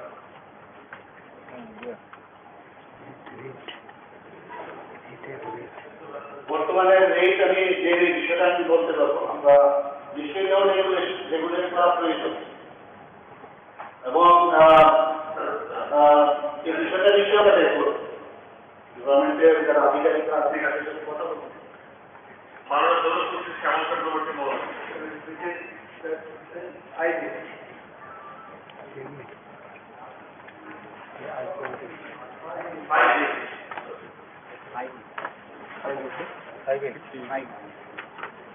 মাননীয় অধ্যক্ষ মহোদয়, এডুকেট স্টার্ট কোশ্চেন নাম্বার 5 প্রশ্ন।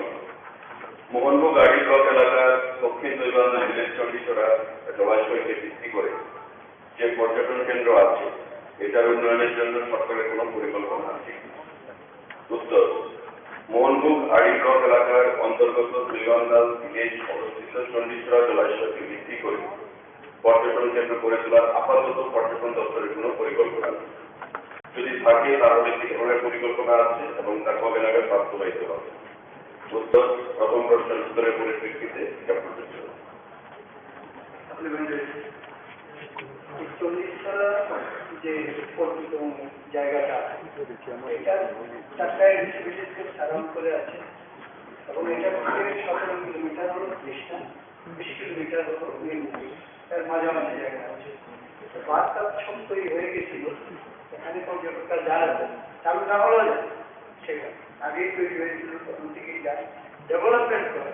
এটা করলে পরে তৃষ্ণা থেকে আপনার নির্মোহন পর্যন্ত এই যে লাইন, এই লাইনের ঠিক মাঝখানে করে এটা করলে পরে দুইটা ওখানে তৃষ্ণাতে কাছাকাছি যেতে পারে, আর এদিকে আমাদের ভিলেজ এলাকাটা এটা অনেক বেশি ডেভেলপ হতে পারে। কাজেই আপনার পরিকল্পনা না থাকলেও এটা মাননীয় অধ্যক্ষ মহোদয় আগামী শীতের এই ধরনের পরিকল্পনা নিয়ে যাবে, কারণ এই সেক্টরটাতে তো সবচেয়ে বেশি গুরুত্ব সরকার বলছেন যে সবচেয়ে বেশি গুরুত্ব আছে, কাজে এই জায়গাতে হবে। মাননীয় অধ্যক্ষ মহোদয়, আমি মাননীয় সদস্য শ্যামল চক্রবর্তীকে আশ্বস্ত করতে চাই যে আপনি সঠিকভাবে বলেছেন যে ট্যুরিজম সেক্টরকে অগ্রাধিকার দেওয়া, এমফেসিস দেওয়া এটা আমাদের সরকারের প্রায়োরিটি এবং তার জন্য কেন্দ্রীয় সরকার সদস্য স্কিম যেমন আমাদের চালু করে অর্থ দিচ্ছে, রাজ্য সরকার এবার বাজেটে দেখবে ট্যুরিজমের জন্য অর্থ সেখানে আমাদের অ্যালোকেশন রেখেছে। আজ সকালে আমার ডাইরেক্টর ট্যুরিজমের সঙ্গে কথা হচ্ছিল এবং আপনি যে প্রস্তাবটা এনেছেন আপনার চণ্ডীচড়া বিদেশ কমিটিকে কেন্দ্র করে ডাইরেক্টর ট্যুরিজম আমাকে এই কথা বলেছেন এটা মনোরম একটা জায়গা, যদি ভবিষ্যতে কিছু করা যায় তবে সেটা পর্যটকদের সুবিধা হবে এবং সেখানকার পর্যটন ব্যবস্থাকে আমরা তুলে ধরতে পারি। তো আমি অ্যাডমিনিস্ট্রেশনের পরে খুব শীঘ্রই আধিকারিকদেরকে পাঠাবো টু টেক দ্য স্টক এবং পরবর্তী সময়ে এসে আমরা স্টেট প্ল্যান এবং কেন্দ্রীয় সরকারের কাছে পাঠিয়ে দেবো।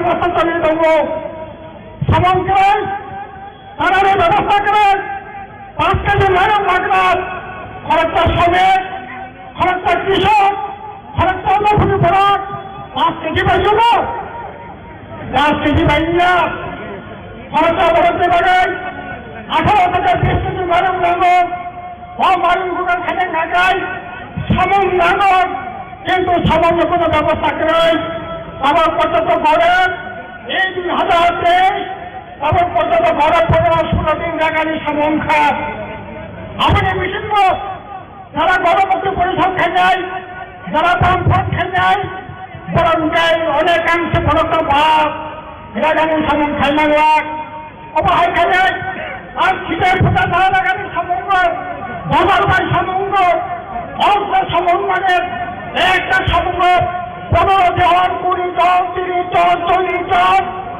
বিজেপির মাতব্বর ত্রিপুরামথানি মাতব্বর ও লিডার খাইয়াই যারা বাঙালি জানায় বড় খাইয়া শিয়াল দেওয়ায় যারা প্রকৃত সমন বাংলায় বড় 170 টাকা 180 টাকা দেখা 227 টাকা বানানো লোক ও জায়গা তুমি মাইয়া অবনী বাগায় সারা রাজ্য ভয়ঙ্কর অবস্থা তিনি বিদায় খাইতে হিসাব বাংলাদেশে থাকেন গান্ধী দাদাই বড় নয় স্বাধীন না দীর্ঘদিন তবে এই সরকারের নামে খাপ তিনি বিষয় খেলে উত্তর ত্রিপুরা বামছড়া খেদাছড়া লুঙ্কের এই সমস্ত এলাকায় বড়রা ছিলেন ত্রিপুরা সরকার এই যে 1978 সালে আগে মুনি শব্দটা মানে এই বামফ্রন্ট সরকার ফেলে মুনি শব্দ সর্বমন্ত্রী না কিন্তু তিনি জয়সাব তিনি ত্রিপুরা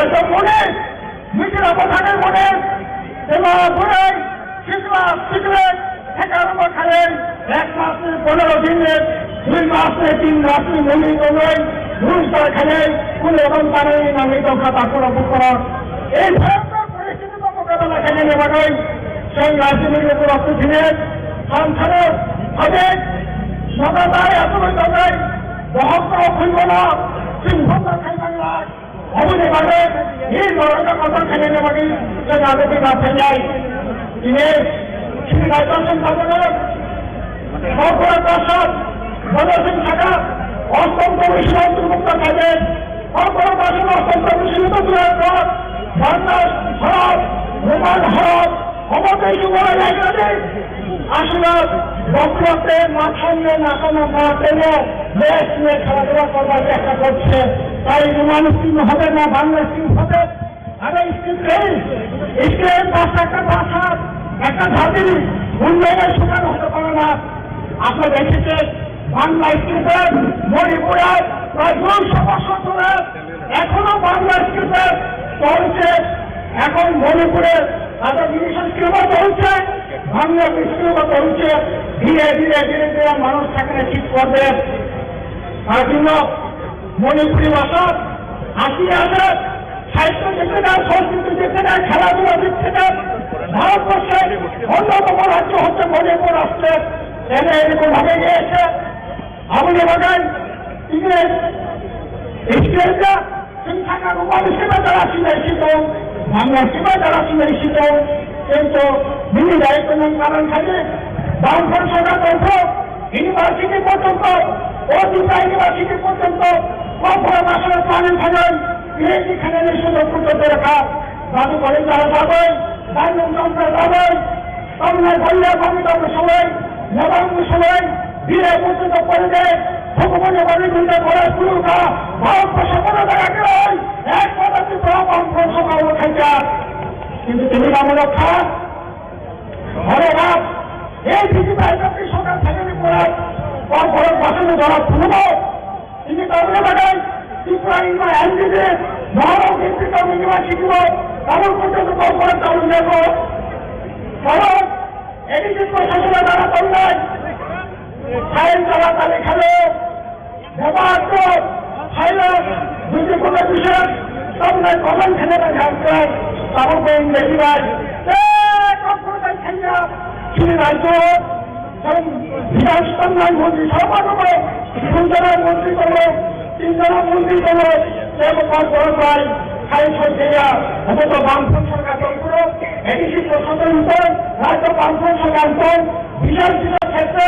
উনি দিলে ইংরেজি উনি দিলে বাংলা কোন দিলে কর্পোরা পায় তেমন খাইল প্রধান খাইল সামনে আসতে যুবক কিন্তু তিনি যারা কর্পোরেট দেওয়ার কোন লক্ষ্য নাই জ্ঞান বিরোধী দলের নেতা মিটিলা খাতা পৌরসভা বা বিরোধী দলের নেতা যেন বলে গেছে আসো কি জানি শিক্ষা মুখ্যমন্ত্রী নয় একটা কর্মী লেখা অথচ বামফ্রন্ট সরকার তন্ত্র ধর্মবন্ধের চীনের বাংলার প্রাক্তন মুখ্যমন্ত্রী মনির সরকার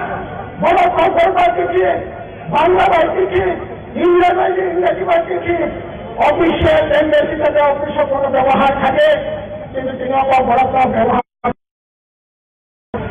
ঘরে মেডিসিন থাকা, স্কিলটা থাকে, কোনো অত্যন্ত বিষয়যুক্ত খেলেন, অন্তর্ভুক্ত খেলেন, অপরে বছর ভাগে ব্যবহার খেললাম, অবনুভাবে সরকারের দরকার। তিনি বিশাল ছিলেন, তিনি জেপি প্রেসিডেন্ট, সিপিএম রাজ্য সম্পাদক ছিলেন, সদস্য সদর ত্রিপুরা দেবী কর্ষাকার স্বাধীনতা পরিবর্তকা তুলব অফিসের সালের স্বাধীনতা পরিবর্তনের নির্বাচন মন্ত্রী খাত 90 সালে শিক্ষা করেন খাত আপনি করে 2018 ত্রিপুরা দেবী কর্ষাকার এমএলএ মন্ত্রী খাত 2023 নেতা ত্রিপুরা দেবী কর্ষাকার এমএলএ মন্ত্রী খাত জ্ঞান তিনি এমএলএ মন্ত্রী নেন তখন নিজেরা আমরা 18 বছর আগে ব্যবস্থা ছাড়া বিরাট করেন তিনি এই বাংলায় তোর পুলিশের খেলা চলছে দেখাতে পারেন কোথাও কোনো সময় বলছে ওই নিচে যোগাযোগ হবে কোনো সময় বলছে ত্রিপুরার গেটার হবে কোনো সময় বলছে সাংবিধানিক সমাধান চাই বিশাল সাংবিধানিক সমাধান এটাও পুরাতন বলছে না সাংবিধানিক সমাধান যদি না চান ভারতী খেলেন তখন নয় ভরপুরান রাজনীতি ধর্মপ্রবীণ সাথে হওয়া থেকে কোনো ধরনের দ্বিচারিতাকে নিয়ে নেয়া সে পরিষ্কার ভাবে ছাড়াও আপাতত এডিসি এলাকার উন্নতি খেলাকে প্রায় 125তম সংবিধান সংশোধনী লড়ে প্রয়োজনে খান কাকাল তাই বাহাটা ক্ষমতার ইমাম সাহিত্য স্বতন্ত্রতার কাজ খেলে লড়াই নামে খতরনাক খেলে আগে বাঁকুড়া পুকুর এডিসিতে ভূতাত্ত্বিক রাজ্যের অবস্থা দেশকে এডিসি এলাকা ভিলেজ কমিটি নির্বাচন করেন ভিলেজ কমিটি নির্বাচন করেন ভিলেজ কমিটি নির্বাচন নাই একদিকে ভিলেজ কমিটি একদিকে ব্লক প্রধান আইপিএফকে বিজেপি এবং ভিলেজ কমিটি এবং ব্লক বিহার থেকে এডিসি এলাকা ব্লক এবং ভিলেজ কমিটি লোকের রাখা চলছে লোকের রাখা নির্বাচন না হওয়াতে আজকে কথা বলার জায়গায় মানুষের বিষয়ে এই ভিলেজ কমিটি মধ্যে ছিল গ্রাম সংকট করতে হবে বছর 2 বার তাকে করতে হবে মানুষের কথা নিয়ে ওই ভিলেজ কমিটির উন্নতি করবার জন্য সেখানে উদ্যোগ গ্রহণ করতে হবে কিন্তু আমরা দেখছি ভিলেজ কমিটির নির্বাচনের কোনো ধরনের ভূমিকা সেখানে দেখছি না কেন করতে হবে গোটা দেশে নির্বাচন চলছে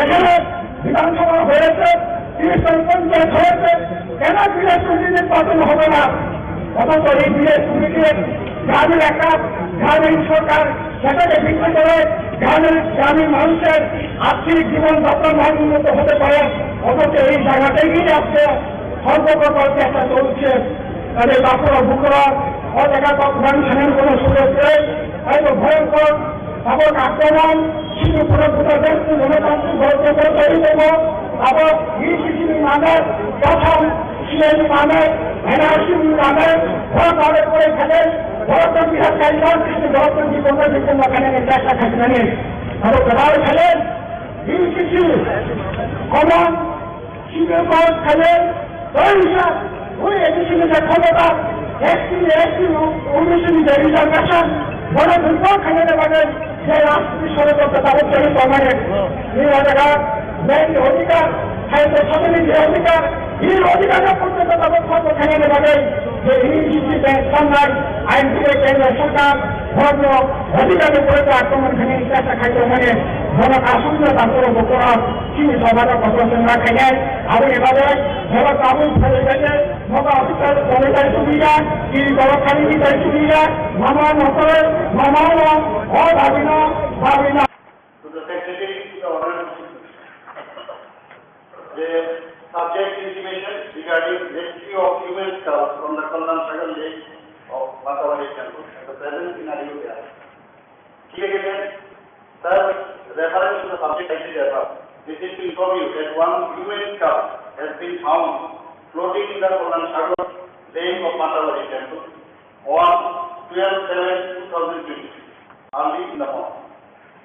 The police have rescued it immediately and they are investigating the matter. Police authority has been told to find out whether we lack the committed mystery experience. It is observed that there has been any major resentment reported among local farmers. As per his opinion, in addition to the police investigation, CCTV footage of surrounding area was watched, but no clear reports in this regard to be obtained. Such activity has been conducted yesterday in the Kollam Sagar Lake by the trained jeep drivers from the 5th Battalion TSR to find out remains of rest part of the human being. If any, but nothing could be detected. The safe search operation will be continued to be observed.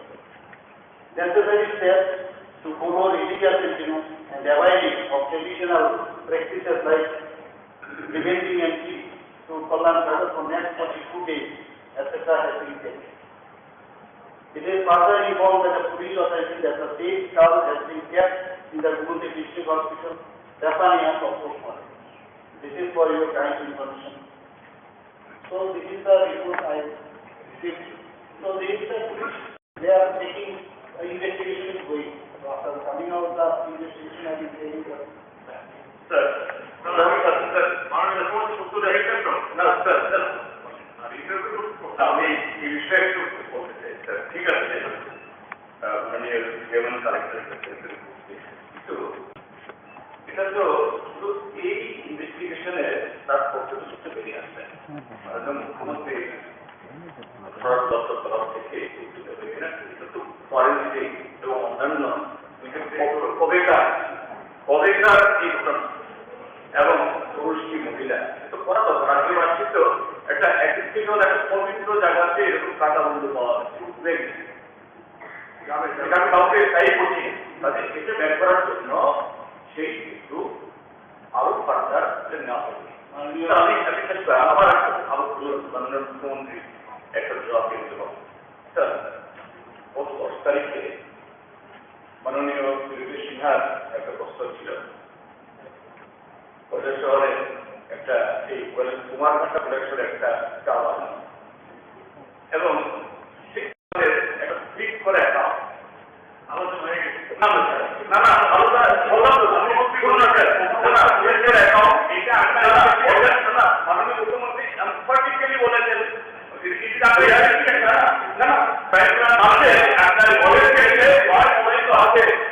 এবং এই ঘটনা বিধায়ক ভগবান দাস যুক্ত, কিন্তু তিনি সাংবাদিক সম্মেলন করে বলছেন যে না এটা ওই ভাবে মাননীয় মুখ্যমন্ত্রী তাহলে কে কি করছে? মাননীয় বিধায়ক বলছেন, মাননীয় মুখ্যমন্ত্রী বলেছেন মাননীয় মুখ্যমন্ত্রী বলেছেন আমি সমর্থন করছি।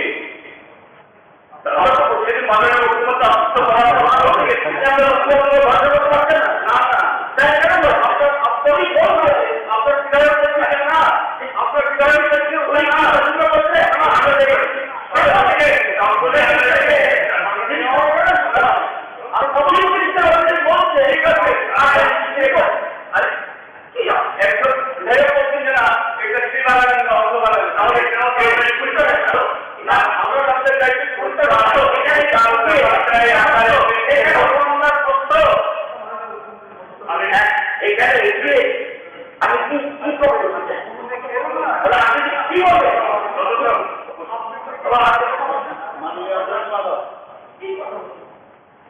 মাননীয় জিতেন্দ্রবাবু যেটা বলেন পোস্টমর্টম মানে এটা অনেকগুলো ক্লাস আছে। এখানে পোস্টমর্টম মানে ফরেন্সিক ল্যাবে যাবে, ফরেন্সিক রিপোর্ট আছে, এগুলো তো গতানুগতিক।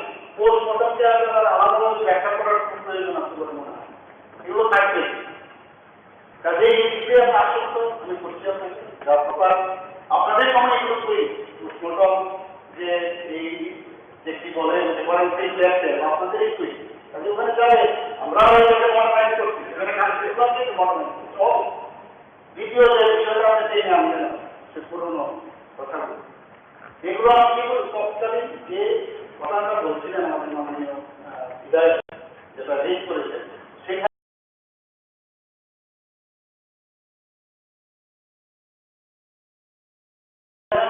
সেটা অলরেডি ওখানকার যে এডিশনাল ওনাকে তো অলরেডি সাসপেন্ড করা হয়, সেটা পরে কাইন্ড ইনফরমেশন ইনভেস্টিগেশন চলছে, এগুলো নিয়ে মনে হয় না কোনো রকম সন্দেহ থাকা উচিত। ঠিক আছে, ঠিক আছে, সবার উত্তর দেওয়া হবে। রেফারেন্স পিরিয়ডে বেশি কথা মানুষ সদস্যরা এখন সবার কাগজটি হল রেফারেন্স পিরিয়ড, আর 6টি রেফারেন্স পিরিয়ড সংশ্লিষ্ট দপ্তরের ভারপ্রাপ্ত মহামন্ত্রী বা বিবৃতি স্বীকৃত হয়েছে। রেফারেন্স পিরিয়ডের প্রথমটি যুগ্মভাবে উত্থাপন করেছিলেন মাননীয় সদস্য নির্মল বিশ্বাস এবং শ্রী নিগমকর সেন। এখন আমি স্বাস্থ্য পরিবার কল্যাণ দপ্তরের ভারপ্রাপ্ত মহামন্ত্রীকে তথা মুখ্যমন্ত্রী মোদী অনুরোধ করছি নির্দিষ্ট বিষয়বস্তুর উপরে ওনার বিবৃতি দেওয়ার জন্য। বিষয়বস্তু হল ক্যান্সার হাসপাতালে অভূতপূর্ব বচন অবস্থা। এই শিরোনামে গত 5 জুলাই 2023 ত্রিপুরা প্রধান পত্রিকায়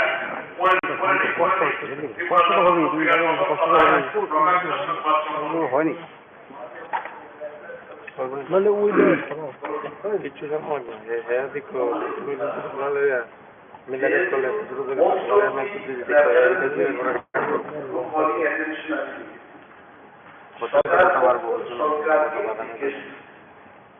You only take decision. Only don't mind. Only attention বলে আমরা এখানে আমরা সুযোগ পাই। আমরা তো এভরিডে সকাল বিকাল নিজেদের মধ্যে কথা আমার মনে হয় সামাজিক কলিং অ্যাটেনশন তারপর ডিসিশন যেগুলো আছে সেই করে দেওয়া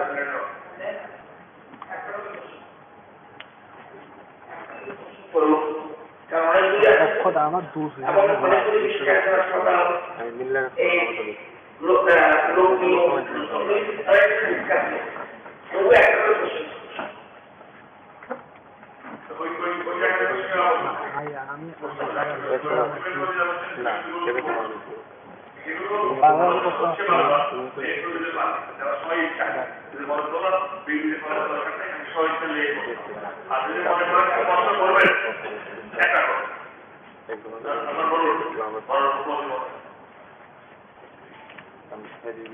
এখানে রেফারেন্স পিরিয়ডে ক্যান্সার হাসপাতালে প্রকল্প অচল অবস্থা এই শিরোনামে গত 5 জুলাই 2023 ইংরেজি পত্রিকার প্রথম পাতায় প্রকাশিত সংবাদ সম্পর্কে আজ বাই নির্মল বিশ্বাস অ্যান্ড শ্রীকম করছেন আমাদের বিজয়।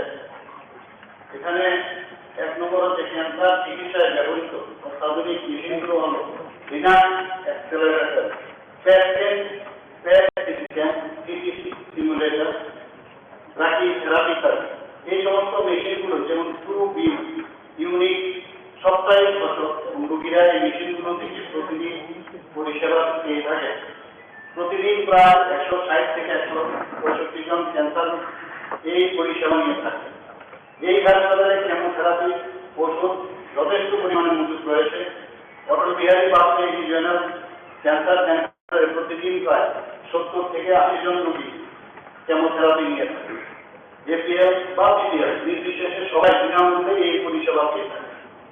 এছাড়াও আয়ুষ্মান ভারত প্রধানমন্ত্রী জন আরোগ্য যোজনা এবং রান অর্থাৎ রাষ্ট্রীয় আরোগ্য নিধি প্রকল্পগুলি থেকে রোগীদের বিনামূল্যে ওষুধ প্রদান করা হয়েছে। 2 নম্বর হচ্ছে যেমন ছোট ছোট কিছু মেশিন আছে, যেমন ব্রঙ্কোস্কোপি, কোলোনোস্কোপি, এইসব মেশিন দিয়ে অ্যাপেন্ডিক্স বায়োপসি করা হয়। এইসব ছোট ছোট যন্ত্রগুলি রোগ নির্ণয়ে সাহায্য করে থাকে। অ্যাপেন্ডিক্স ও বায়োপসি জাতীয় ছোট ছোট টেস্টগুলোর জন্য মেশিন দিয়ে করা যায়, যেমন city guided appendix biopsy, USG guided appendix biopsy. এই সুবিধাগুলো আমাদের এই সেন্টারে সবসময় দিয়ে থাকে। বলার তাৎপর্য অ্যাপেন্ডিক্স বায়োপসি করতে গিয়ে একটা মেশিন বিকল হলে একই টেস্ট অন্য মেশিন দিয়েও করা যায়। ধরা যাক ব্রঙ্কোস্কোপ মেশিন সম্ভব হলো না, তখন সিটি বা ইউএসজি মেশিন দিয়ে একই টেস্ট করা যায়। সুতরাং এই সমস্ত টেস্ট এই ব্যাপারে রোগীদের কোনো অসুবিধার সম্মুখীন হতে হয়। কিন্তু যেহেতু এই সেন্টারের অত্যাধুনিক মেশিনের মাধ্যমে রোগীদের পরিষেবা দিয়ে থাকে, তাই পাশের রাজ্যগুলি ও পাশের রাষ্ট্রের রোগীরও পরিষেবা নিতে এই হাসপাতালে আসে। রোগীর সংখ্যা বেশি, তাই পরিষেবা দিতে একটু বিলম্ব হয়। এই বিষয়ে মাননীয় আমাদের বিধায়ক ভূপেন চক্রবর্তী মহোদয় এই বিষয়ে কালকে গতকাল আলোচনা করেছেন। Point of clarification. মাননীয় স্পিকার স্যার, 7 জুলাই বিভিন্ন পত্রিকায় ভ্যাকসিন আমন্ত্রণ পত্রিকাতেই বিভিন্ন সম্পর্কে আলোচিত হয়েছে। আপনারা জানেন 1980 সালে নিতিন চক্রবর্তীর হাত ধরে ত্রিপুরা ক্যান্সার হাসপাতাল তখন সেখানে মধ্যে চালু হয় এবং তখন ক্যান্সার পেশেন্ট কম থাকতে পারে। আজকের দিনে ক্যান্সারের ভয়াবহতা আমাদের রাজ্যে সেখানে আছে এবং 1980 সালে কেমোথেরাপি চালু হয়। 1985 সালে রেডিওথেরাপি সেখানে মধ্যে শুরু হয় এবং রোগী কল্যাণ সমিতির চেয়ারম্যান গতকাল রতনবাবু সেখানে মধ্যে বলেছেন যে বাংলাদেশ থেকেও প্রচুর রোগী এখানে এসে চিকিৎসা হয় এবং কথাটা সঠিক। আমি নিজেও একজন ক্যান্সার পেশেন্ট ছিলাম। 2006 সাল থেকে আমি এই হাসপাতালে চিকিৎসা আমি চালিয়ে যাচ্ছি এবং সেদিক থেকে এই হাসপাতাল সম্পর্কে কিছুটা অভিজ্ঞতা হলো সেখানে আমার সেখানে মধ্যে রয়েছে এবং এই ক্যান্সার হাসপাতাল 1996, 1997, 1998 সালে এখানে ক্রমশ মাননীয় মুখ্যমন্ত্রী যেটা বললেন যে সোনোগ্রাফি, সিটি স্ক্যান এগুলো আস্তে আস্তে করে সেখানে মধ্যে চালু হয়েছে।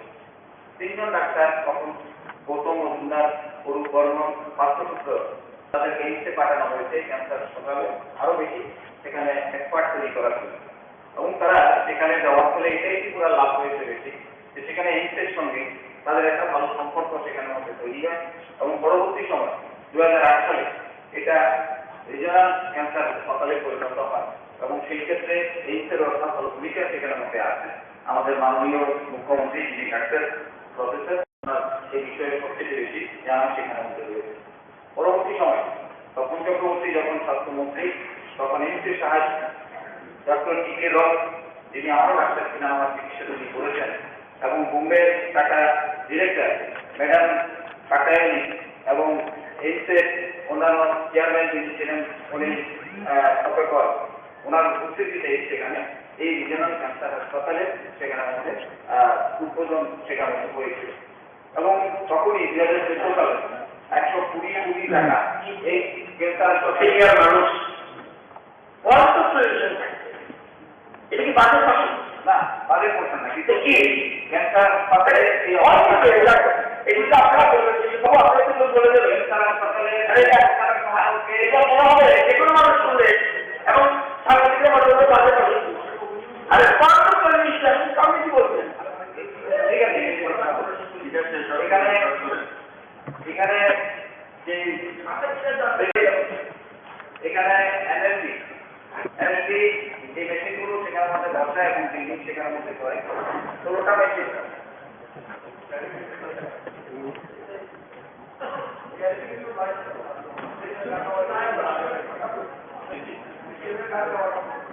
এখন এই যে মেশিনগুলো সেখানে আজকে তারপর উনি বলার চেষ্টা করেছেন যাওয়ার জন্য যে প্রত্যেকটা মেশিন সেখানের মধ্যে ঠিক আছে। আমার বক্তব্য হচ্ছে প্রতিটা মেশিন 16টা মেশিন সেখানে আছে, প্রত্যেকটা মেশিন সেখানের মধ্যে নষ্ট হয়ে আছে। তারা সেখানের মধ্যে যেটা করার সেটা তারা করছেন না সেই দিন থেকে। দ্বিতীয়ত হচ্ছে এখানে অভিযোগ যেখানে এসছে যে 78,387 টাকা চেক এই প্রশ্ন করেছেন একসাথে এর সম্পর্কিত এটাই তো ভেরিফিকেশন সেখানে মধ্যে চাই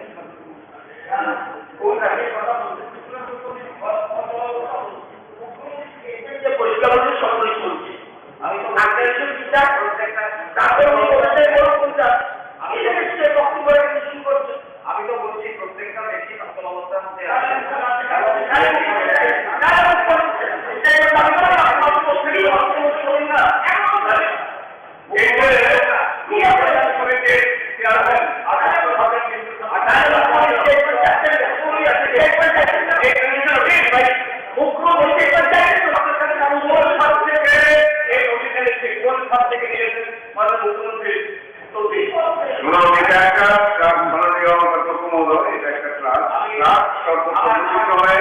সিদ্ধান্ত নিয়েছে গভর্নমেন্টের সম্মতিতে। আমি যখন স্পিকার ছিলাম তখন এগুলো চ্যালেঞ্জ ছিল, আমরা কোনো কনফিডেন্স আলো নেই। আর রোগী কল্যাণের অর্থ কিন্তু মনে করবেন না যে শুধু রোগীকেই কিছু দেখা, এটার সঙ্গে জড়িত আছে এখানে এখানে না এটার সঙ্গে এটা কোনো সম্পর্কই নেই। মেশিন খারাপের সঙ্গে এটার কি সম্পর্ক? আমার এই সমস্ত কথা বলা হচ্ছে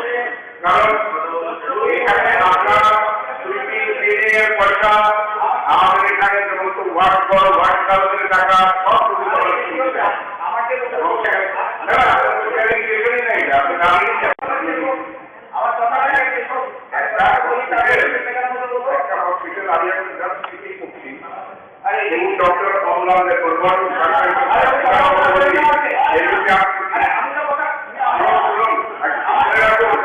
আপনারা কর্মের জায়গাকে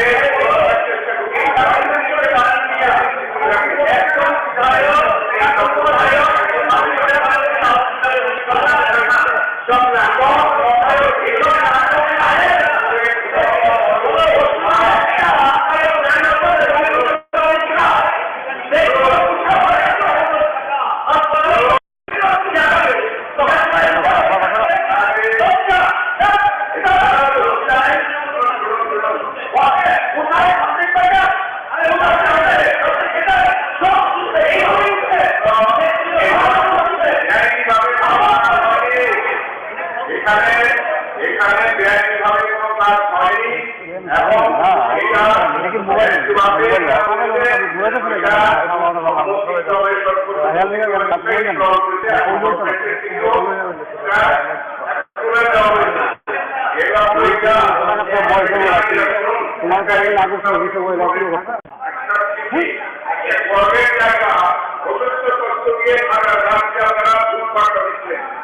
এখানে ডক্টর শিশু সুলতানা এমবিবিএস পিটি এবং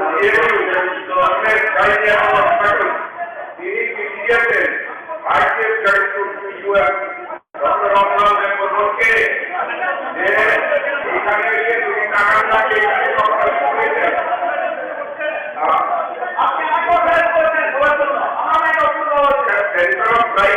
আপনারা শুরু করছেন একদম কোনো টাকা নিতে পারেন না, কোনো টাকা পান উনি নিজের সিদ্ধান্ত নিয়ে 18,387 টাকা উনি দিয়েছেন। আমার কাছে চেক আছে, তার কোনো কল্যাণ সমিতির আমাদের চেয়ারম্যান আছে, এখানে থেকে আছেন আর কিছু নিতে পারেন না, এটা ঠিক আছে। আমি ডক্টরের মন্ত্রী আমাকে মোবাইল নাকি আমরা অবশ্যই মোবাইল ইউজ করবো না, মোবাইল ইউজ করবো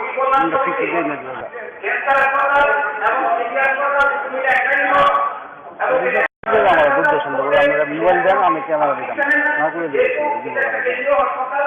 এই ক্যামেরা মেনটেন করো না না আমার তো জানি না আমি তো আমার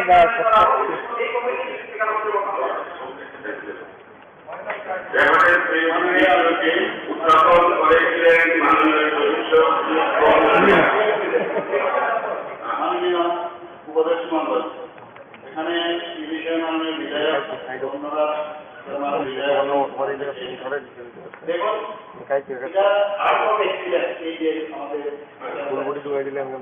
আমাদের জন্য গর্ব করা একটা সময় ছিল এখানে এই ধরনের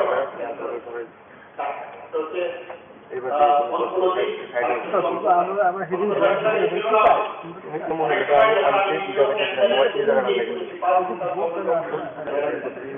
কি বুঝতে কিন্তু সার্জারির পরে কিন্তু জেনারেল সার্জারি ছিল না, সেই জায়গার মধ্যে আগে খালি রেডিও থেরাপি বা অন্য যেসব আমাদের রেডিও থেরাপি এগুলো দেওয়া হয়, কেমোথেরাপি দেওয়া হয়, এগুলো দেওয়া হয়। কিন্তু একসময় এইরকম আর্ট অফ এক্সপিরিয়েন্স ছিল না ইনস্টিটিউশন আমাদের অন্ত থাকবে না। আমরা এই দিক দিয়ে আমাদের পরিষেবা একদম একটা খুব ভালো স্তরে আছে এবং যেটা বলা হয়েছে বিভিন্ন প্রদেশ থেকেও আমাদের নর্থ ইস্টের বহু কাছে বাংলাদেশ থেকে এগুলো ট্রিটমেন্ট করতে আসে। তো অনেক সময় কি হয় এই জিনিসটা মেশিন খারাপ হতেই পারে, কিন্তু তার খারাপ কিছু আপনি না মানে বসে এইরকম এটা নিয়ে কিন্তু তার হচ্ছে না পান। আমি সামনে আমি বলেছি যে ছোট ছোট কিছু মেশিন আছে, যদি ধরুন অ্যাপেন্ডিক্স করতে গেল বা বায়োপসি করতে গেল, যদি ওই মেশিনটা না থাকে আরেকটা মেশিন বা অন্য আরেকটা পদ্ধতিতে সেটা করা যায়। তাকে কোনো জায়গার মধ্যে সচল অচল এটা বলার আমার মনে হয় হবে। আর বাকি বিষয়গুলো যেখানে বলছেন আমরা তো এইগুলো বিষয় নিয়ে আমরা যাই করবো, আমরা আশ্বস্ত করছি এগুলো নিয়ে আমার মেয়েদের আমার মনে হয় কিছু এখানে এটা মানে কিছু বলা মানে অস্বাস্থ্যকর পরিবেশ দিয়েছে। কারণ অনেক ঠিক আছে।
আপনার কাছে আপনি নাটক করছেন, কাউকে মানুষ শুনে গেছেন।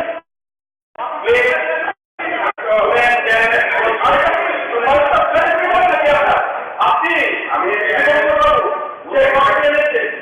আপনার পয়েন্ট অফ ক্লারিফিকেশন কি ছিল? আপনার প্রশ্ন কেন এই না আপনি আছি একটা যে কোনো পত্রিকাতে এই পত্রিকাতে কি ব্যাপারে লেখা আছে যে উনি টাকা নিয়েছেন বা টাকা নিয়েছেন আপনি আপনি একটা তৈরি করা একটা মানুষ দিয়ে নাটক পর্যন্ত করাচ্ছেন নাটক পর্যন্ত করেছেন আপনি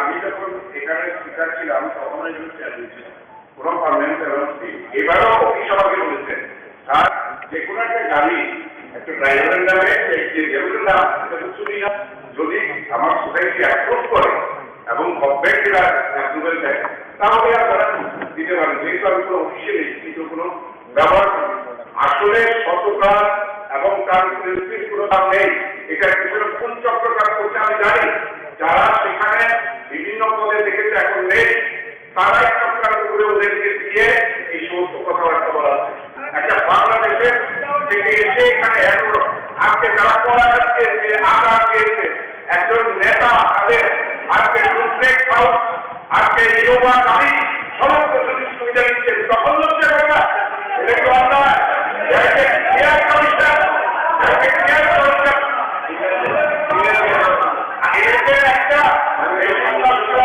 পরিষেবা নেই আর ইন্ডিয়ার লিডিং হসপিটাল হচ্ছে ঠিক আছে ঠিক আছে ঠিক আছে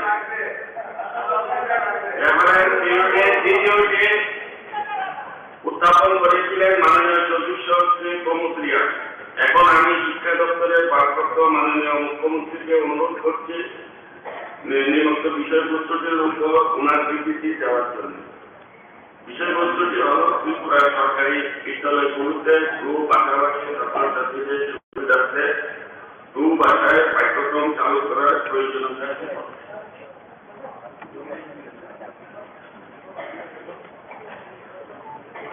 মাননীয় উপদেষ্টা মহোদয় ত্রিপুরা সরকারি বিদ্যালয়গুলিতে ভাষাভাষী ছাত্রছাত্রীদের সুবিধার্থে ভাষায় পাঠ্যক্রম চালু করার প্রয়োজনীয়তা ত্রিপুরায় সরকারি বিদ্যালয়গুলোতে কব্বর ও 7টি অন্যান্য সংখ্যালঘু ভাষা যথাক্রমে চাকমা আলাম মগ গারো কুকি নিজৌ মণিপুরী বিষ্ণুপ্রিয়া মণিপুরী একটি বিষয় হিসাবে পড়ানো হয়েছে এই সকল ভাষা প্রথম শ্রেণী থেকে অষ্টম শ্রেণী পর্যন্ত পাঠ্যপুস্তক রাজ্য state council of educational research and training থেকে প্রদান করা তাছাড়া নবম থেকে দ্বাদশ শ্রেণী পর্যন্ত পাঠ্যপুস্তক বর্তমানে কব্বর ও কুকি বিষয় ভাষা কব্বর অন্যান্য সংখ্যালঘু ভাষা দপ্তর থেকে বিনামূল্যে ছাত্রছাত্রীদের প্রদান করা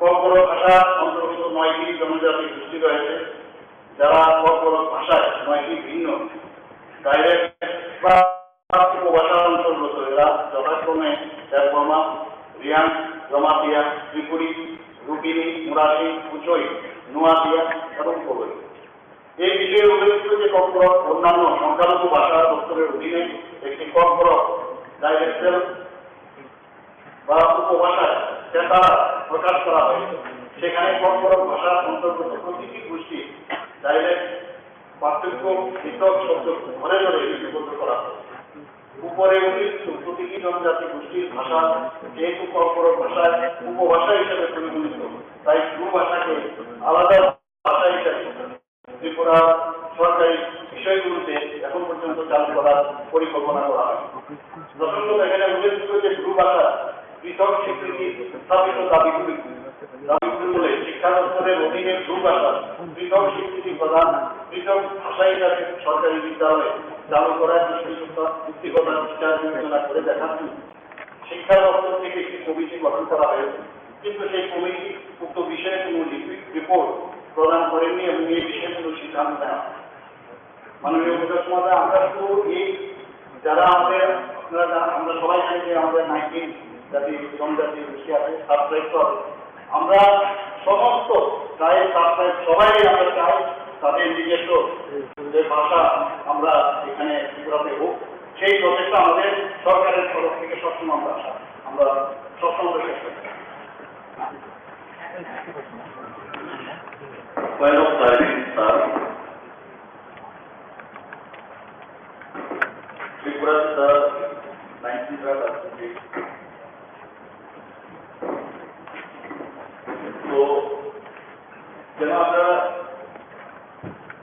আদি করেছি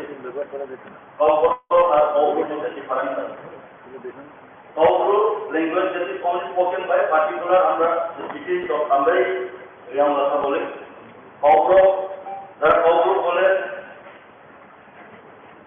দেববর্মা গমাতিয়া নোয়াতিয়া ভরত সিং ত্রিপুরী রুচিনী বলে আমরা রিয়াং আমাদের আলাদা ডায়লগ আছে তাদের দেববর্মা কৌগ্রুপের সাথে আমাদের ডায়লগ সিমিলারিটি ঠিক আছে অনেক আমাদের ডিফারেন্স আছে যেমন একটা এক্সাম্পল আনারস যেটা কৌগ্রুপ আমরা রিয়াং ভাষা আমরা অমুক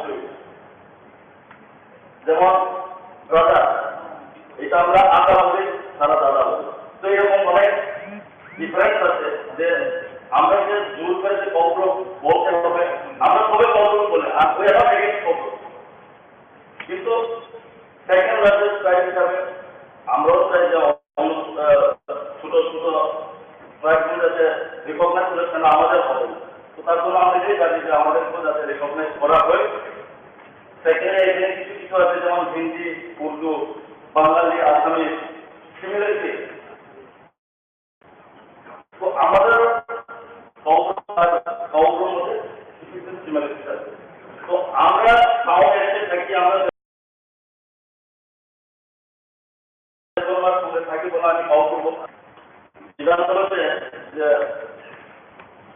চাকরির ক্ষেত্রে কৌগ্রুপ এবং বাংলা ভাষা তো যারা চাকমা যারা অনেক আছে যারা সাইকেল খালাম যারা তো আমরা কৌগ্রুপ করে তাহলে কিভাবে চাকরি পাবে না তো ওইগুলো আমরা দেখতে হবে তো আমার এই যে আমার রিকোয়েস্ট থাকবে যে এটাকে দেখে যাতে আমাদেরকেও রিকগনাইজ করা হয়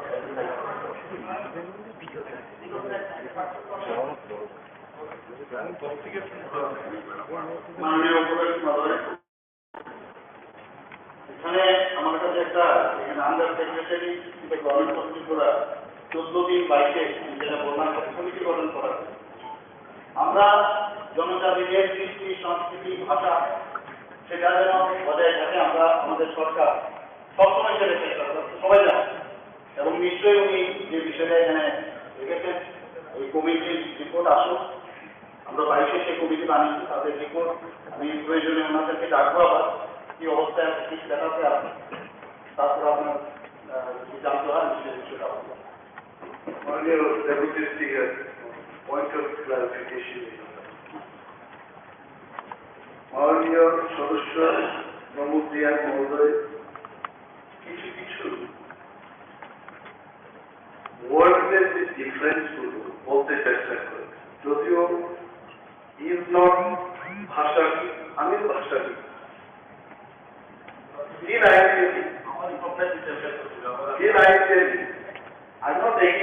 আমি ওইটার বিপক্ষে বলছি না I am only giving little bit of যেমন বাংলা ভাষায় নোয়াখালী এবং সিলেট ঢাকা এরিয়া কবিতা সমিতি আমি বাংলা বলতে পারি কিন্তু নোয়াখালীরা তো নিজেদের মধ্যে নোয়াখালী বা আইকান আছে Ainu জাইনু but not the same এবং একদিন আমরা কলকাতায় নিকো পার্কের এখানে আমার সহপাঠীদের সাথে যখন কথা বলছিলাম একজন সেখানকার ভদ্র মহিলা আমাদেরকে এসে বলছে আপনারা কি বাংলাদেশ থেকে আইছেন আমরা ত্রিপুরার লোক যেভাবে কথা বলি ওই ভদ্র মহিলার মনে হলো আমরা বাংলাদেশ থেকে আসি আসলে প্রমুখ বাবু যেটা বলেছেন ডিফারেন্সটা এখানে সেখানে আছে এবং এটাও সত্য জমাতিয়া দেববর্মাদের মধ্যেও একটা ডিফারেন্স আছে ত্রিপুরা জমাতিয়া এই ককরোচ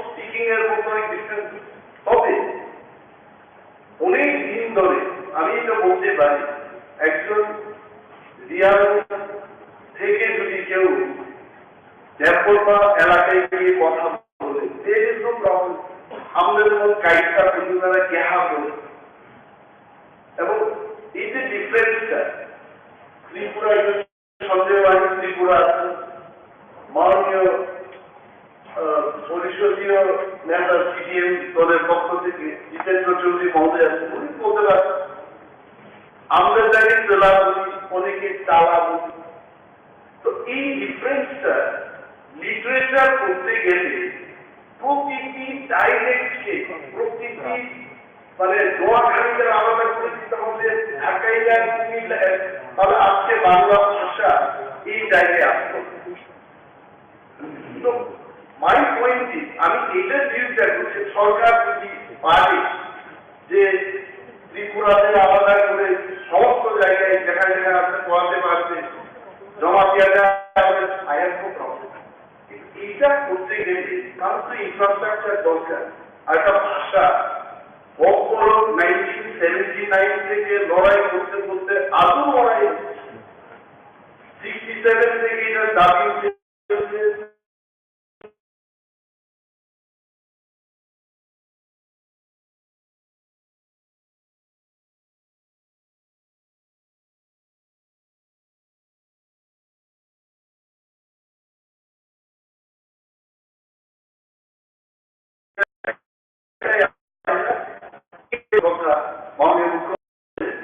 ওই জায়গায় কিন্তু আমরা যেতে চেষ্টা করছি হ্যাঁ আই এম নট ডিজলভ বাড়িতে কিভাবে বলতে দিস ইজ ডিফারেন্ট কিন্তু পাঠ্য ভয় তৈরি করতে গেলে এদিকে লিটারেচারে নিতে গেলে এটা একটা স্ট্যান্ডার্ড তৈরি করতে হবে এটাই নাথিং এলস ডিফারেন্সটা আছে কমিটির যে রিপোর্টটা মাননীয় মুখ্যমন্ত্রী বলছে এই কমিটি আটকে গেছে একটা জায়গায় আটকে গেছে কোথায় আটকে গেছে দেয়ার আর সার্টেন কোয়েশ্চেন যে কোনো জাতি জনজাতি বা বিশেষ সমুদায়কে তার ভাষা হিসেবে তার স্বীকৃতি দেবে নেবে তার রাষ্ট্র কোথায় তার রাষ্ট্র কোথায় তার উৎপত্তি স্থল কোথায় এগুলো আসবে একটা বাংলা ভাষা স্থান কোথায় দেশ ছাড়া রাষ্ট্র ছাড়া ভাষা মানে ভাষা যাদের থাকে তাদের মাটির অধিকার থাকতে হবে তার কোথা থেকে তার জন্ম হয়েছে তো এইগুলো বিচার সরকার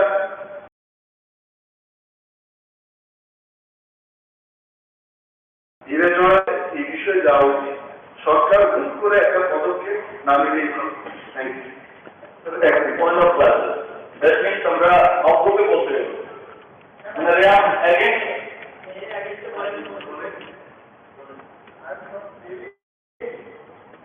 মাননীয় ডেপুটি স্পিকার মহোদয়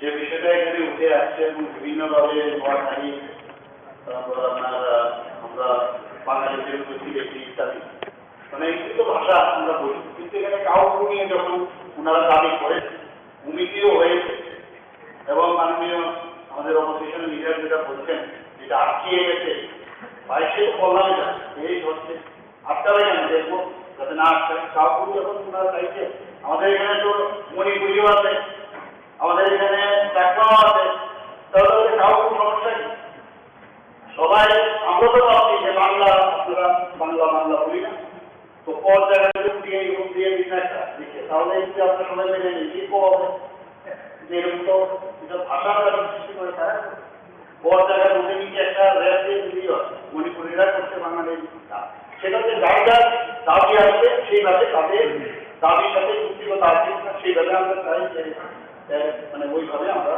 নিশ্চয় ওনাদের যে বিষয়টা যাতে কাউকে বলছে সেই ভাষাতেই যাতে এখানে সেই ব্যবস্থা কমিটিকে ডাকি কথা বলতে রেফারেন্স বিরোধী দ্বিতীয়টি উত্থাপন করেছিলেন মাননীয় সদস্য শ্রী শঙ্করলাল চাকমা। এখন আমি গ্রাম উন্নয়ন দপ্তরের ভারপ্রাপ্ত মাননীয় মন্ত্রীকে অনুরোধ করছি উক্ত বিষয়বস্তুটির উপর ওনার বিবৃতি দেওয়ার জন্য। বিষয়বস্তুটি হল মূল আগে আটি ব্লকের অতিরিক্ত কর্মচার হ্রাস ও উন্নয়নের গতিকে আরো ত্বরান্বিত করার লক্ষ্যে ছামুন বিধানসভা নির্বাচনী কেন্দ্রের অন্তর্গত লালছড়া এলাকায় নতুন ব্লক কার্যালয় খোলার বিষয়ে সরকারি ঘোষণার প্রয়োজনীয়তা সম্পর্কে। মাননীয় ডেপুটি স্পিকার স্যার, এখানে যে দরখাস্ত রাখা হয়েছে তার উত্তরে এরকম: মনুয়াটি ব্লক 31টি ভিলেজ কমিটি নিয়ে তৈরি, আয়তন আনুমানিক 278.27 স্কয়ার মিটার এবং মনুয়াটি ব্লকে 25,625 পরিবার সহ মোট জনসংখ্যা 1,08,810 জন, যার মধ্যে 30টি ভিলেজ কমিটি করমছড়া বিধানসভা কেন্দ্র এবং 9টি ভিলেজ কমিটি যেটা সামনে আছে সেই বিধানসভা কেন্দ্র আর একটি ভিলেজ কমিটিই আছে। প্রশাসনিক কাজের সুবিধার্থে এবং উন্নয়নের গতিতে জনগণের নিকট পৌঁছে দিতে করমছড়া বিধানসভার মধ্যে মনোয়াটি ব্লক এবং ছামনু বিধানসভার মধ্যে ছামনুয়াটি ব্লক তৈরি করা হয়েছে। একটি নতুন ব্লক তৈরি করতে সরকারের প্রশাসনিক ব্যয় বহুলাংশে বৃদ্ধি পায়, যেমন তার নতুন জায়গা অধিগ্রহণ, নতুন অফিস বাড়ি তৈরি করা, প্রয়োজন ভিত্তিক আসবাবপত্র খরিদ করা এবং নতুন কর্মচারী নিয়োগ ইত্যাদি। তো এছাড়াও নতুন ব্লক তৈরি করতে বিভিন্ন দপ্তরের অনুমোদন এবং শেষে মন্ত্রিসভার অনুমোদন দিতে হবে। তো বর্তমানে দপ্তরের কাছে নতুন ব্লক তৈরি করার মূল পরিকল্পনা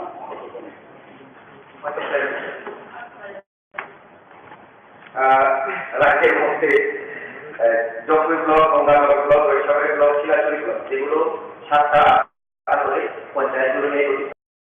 আমাদের দুটো কনস্টিটিউয়েন্সির একসাথে একটা ব্লক হওয়ার জন্য আমরা লক্ষ্য করলাম যে অনেক সময় এটা অসুবিধার সম্মুখীন হতে হবে, কারণ এরিয়াটা অনেক বড় আর পঞ্চায়েত অনেক বেশি থাকার কারণে। যদিও এখনো আপাতত সরকারের কোনো সিদ্ধান্ত নেই, তারপরেও আমি মাননীয় মুখ্যমন্ত্রী মহোদয়কে অনুরোধ করব আমাদের এলাকার জনগণের কথা চিন্তা ভাবনা করে আপনি সহৃদয় প্ল্যান করে একটু যদি চিন্তা ভাবনা করেন। Thank you. স্পিকার মহোদয়, ঠিক আছে, বলেছেন দেখবো বিষয়টা।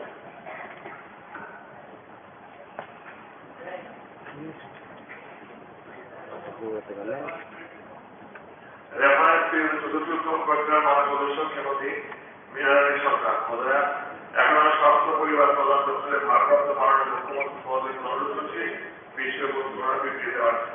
বিষয়বস্তুটি হল Charipara school cancer welfare management wellness সেন্টারটি দপ্তরের নিজস্ব স্থানান্তর করা সম্পর্কে। লেখনটি হল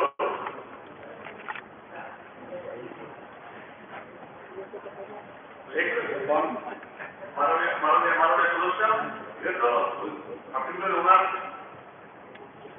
আপনি কয়েন মুখ্যমন্ত্রী মাননীয় অধ্যক্ষ মহোদয়, বর্তমানে চারিপাড়া দ্বাদশ শ্রেণী বিদ্যালয়ের একটি কক্ষে অস্থায়ীভাবে ফুলপাড়া হেলথ অ্যান্ড ওয়েলনেস সেন্টারে কাজ চলছে। এর পূর্বে এই সেন্টারটি একটি অস্থায়ী বাড়াবাড়িতে ছিল। ছাত্রছাত্রীদের অভিভাবক এবং এলাকাবাসীর দাবি অনুযায়ী উক্ত সেন্টারটি নিজস্ব অবস্থা স্থানান্তরের জন্য এই হেলথ সেন্টারটি বিভিন্ন রোগীর চিকিৎসা হয়, যেমন রোগী থেকে কোভিড এবং বিভিন্ন টিকা প্রদান করা হয়। গর্ভবতী মায়ের ওই সেন্টারটিতে আসেন, এর পাশে প্রাইমারি স্তরের শিশুরা অত্যন্ত ছাত্রাশনা করে। এক্ষেত্রে এদের শরীরে বিভিন্ন রোগ জীবাণু সংক্রমণের সুযোগ থাকে।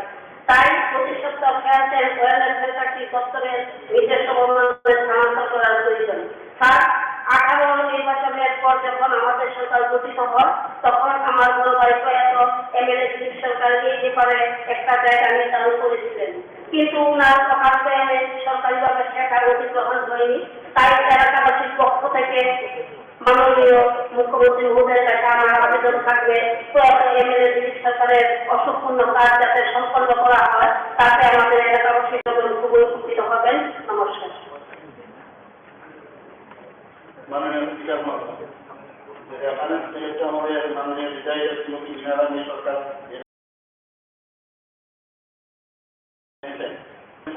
এখন বর্তমানে চারিপাড়া এইচএস স্কুল বিল্ডিং থেকে পরিচালিত। তো এই হেলথ ওয়েলনেস সেন্টারটি করার জন্য উনি যে কথাটা বলেছেন তার উপযুক্ত জায়গা আমরা করছি। উনি এটাও বলেছেন ওনার যে স্বর্গীয় তো সেটা আমরা জায়গা আমরা উচিত যদি হয় এবং অনুসন্ধান এবং পঞ্চদশ ফাইন্যান্স কমিশনের আওতায় নির্মাণের পরিকল্পনা দপ্তরের বিবেচনা। এখন ক্রীড়ার মঞ্চকে উত্থাপন করেছিলেন মাননীয় সদস্য শ্রী অভিষেক দেবরায়। এখন আমি শিক্ষা দপ্তরের ভারপ্রাপ্ত মাননীয় মুখ্যমন্ত্রী মহোদয়কে অনুরোধ করছি নিম্নোক্ত বিষয়বস্তুগুলো অগ্রাধিকার দেওয়ার জন্য। বিষয়বস্তু হল গমতি জেলার মাধ্যমে প্রস্তাবিত কেন্দ্রীয় বিদ্যালয় স্থাপনে সহযোগিতা সম্পর্কে। আছে তো অনেক কিছু দুইটা তবে জিজ্ঞাসা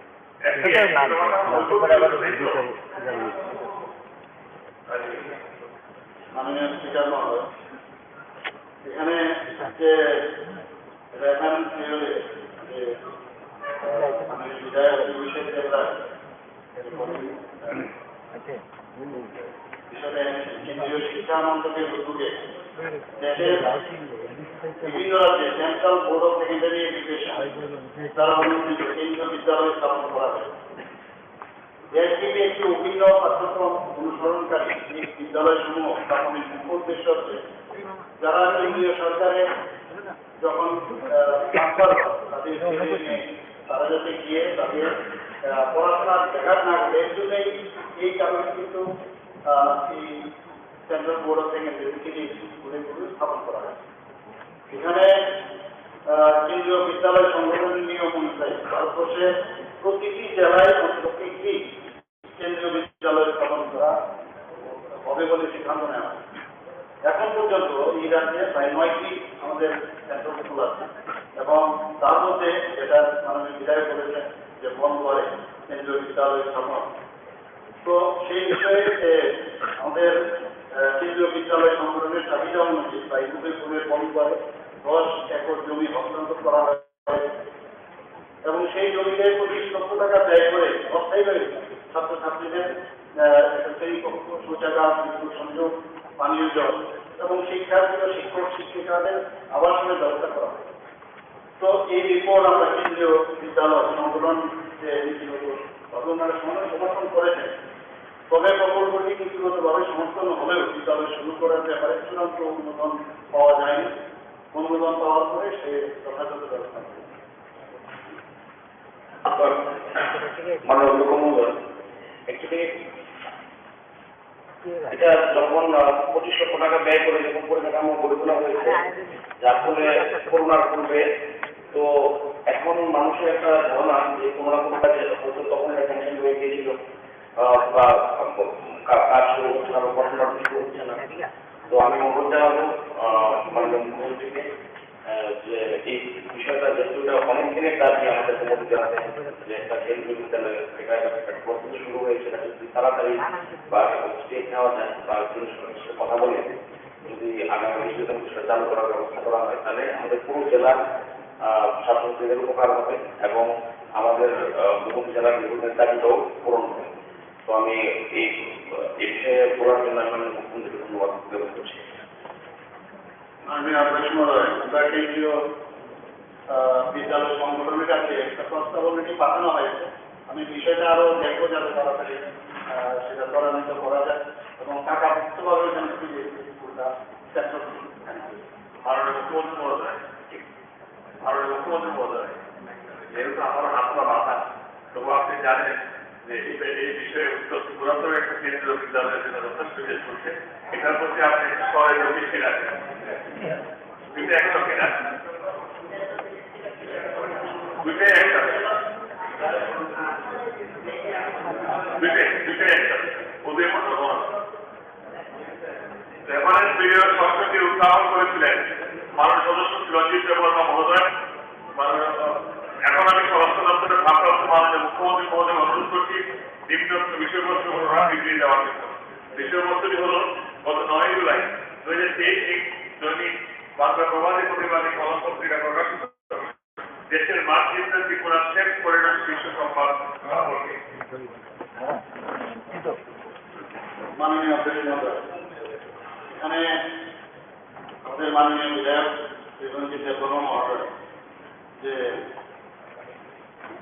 বিষয়টা এখানে লিখেছেন, গত 9 জুলাই 2023 ইংরেজি দৈনিক বাংলা প্রবাসী কলম পত্রিকার দেশের মানচিত্র যেগুলো চেক করি, এটা নিয়ে আমরা চিত্ত প্রতিবার আমাদের ভাবনাও করি, ভিতরে এখানে কয়েকবার বলা হয়েছে। এটার মধ্যে অস্বীকার করার কোনো উপায় নেই। গতকালও প্রশ্নমুক্ত বিষয়টা বলেছি যে ত্রিপুরাকে পরিচয় করেছে, এর মধ্যে বলার মানে এখানে না করার কোনো বিষয়, যেহেতু আমাদের বেশিরভাগ যে অংশ বাংলাদেশের সাথে আমাদের বর্ডার এরিয়া, এবং ত্রিপুরাকে পরিচয় করে আসাম হয়ে মিজোরাম হয়ে এবং আসে মায়ানমার থেকে সমস্ত কাজ, আর আমাদের এখান থেকে কাজগুলো যায়, সেই কাজগুলো যায় উত্তরপ্রদেশ, বিহার, বিভিন্ন ইউপি বলে, এটা অস্বীকার করার উপায় নেই।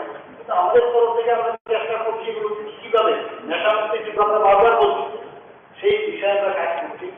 এবং আমাদের মাননীয় গৃহমন্ত্রী বারবার বলেছে যে রুথলেসলি এই ওয়ার্কটি বারবার বলেছে, যারা এর মধ্যে যুক্ত তাদের এগেইনস্টে কার্যবাহি করা হবে। একটা স্কুলের সামনে কোনো দোকানে যদি দেখা যায় ড্রাগ বিক্রি হচ্ছে, শুধু ওকে করলে হবে না, এটা ধরতে ধরতে কোথায় স্কুল সেই দিকে আমরা যাচ্ছি, আমরা একাই করেছি এবং সেই বিষয়ে অর্ডার দিয়েছে, ওনারাও সেই দিকে ওখানে আছেন, আমাদের পুলিশও সেই ব্যবস্থা দিচ্ছে এবং বিভিন্ন পত্রিকা আপনারা বুঝেই দেখেন কত কত মানে এই ড্রাগ ধরা পড়ছে এবং এখানে আমাদের মাননীয় বিধায়ক উনি প্রশ্ন করেছিলেন যে এই ধরা হয় শুধু আমি নিজে কয়েকবার দেখছি, মানে প্রতি একটা টাইমলি ওখানে সিস্টেম আছে, বছরে এতবার যেতে হয়, তো সেটা বুঝিয়ে একটা জায়গা আছে, সেখানে ট্রানসাকশন হবে। তো আমরা চেষ্টা করছি সবাই মিলে যদি আমরা চেষ্টা করি নিশ্চয়ই একদিন হবে, আমরা যে বলছি যে কাজ সেটা নিশ্চয়ই মানে আমি জিজ্ঞাসা কয় মাস রাখছি এখানে যে সাবজেক্টটা বলা হয়েছে পত্রিকা, মাননীয় মুখ্যমন্ত্রী যেটা বলেছেন এটার সঙ্গে আমি যেটা যেটা নিয়ে এখানে বলা হয়েছে যে ব্যয় অনুপ্রবেশকারী সম্পর্কে গত 3 বছরে 925% টাকা অনুপ্রবেশকারীতে রাখছে এবং এখনো সিপাহীজলা থেকে 100 কিলোমিটার বর্ডার এলাকা, এদের ভিতরে 7 কিলোমিটার এখনো এখনো হয়নি এবং যেটা এখন আরো আছে, আমরা জানি যে ব্যয়ী অনুপ্রবেশকারী বিদেশিদের পাঠানো করার জন্য এখানে মোবাইল ট্রান্সপোর্ট বা ছিল, বর্তমানে এটা কাজ করছে কিনা সেটা বিষয়টা আমি জানতে চাই। এবং সিপাহীজলার যে জেলায় যে 7 কিলোমিটার আন্তর্জাতিক যে বেড়া এখন পাকিস্তানের বেড়ে দেওয়া হয়নি, সেটা কেন দেওয়া হয়নি, কি কারণে দেওয়া হয়নি, সমস্ত ত্রিপুরাকে পাকিস্তানের বেড়ায় করা হয়েছে কিন্তু শুধু ওই 7 কিলোমিটার এখনো করা হয়নি, সেটা আমি একটু জানতে চাই। আর দ্বিতীয়ত হলো এখানে পত্রিকায় উৎপন্ন করে লেখা হয়েছে কিছু বিএসএফ এবং কিছু দালালের মাধ্যমে ওই যারা অনুপ্রবেশকারী ত্রিপুরায় আছে এবং এখানে আমাদের বিভিন্ন রেল লাইন, বাস এবং বিমানে করে ত্রিপুরা থেকে ভারতের বিভিন্ন অংশ তারা ছড়িয়ে পড়ছে।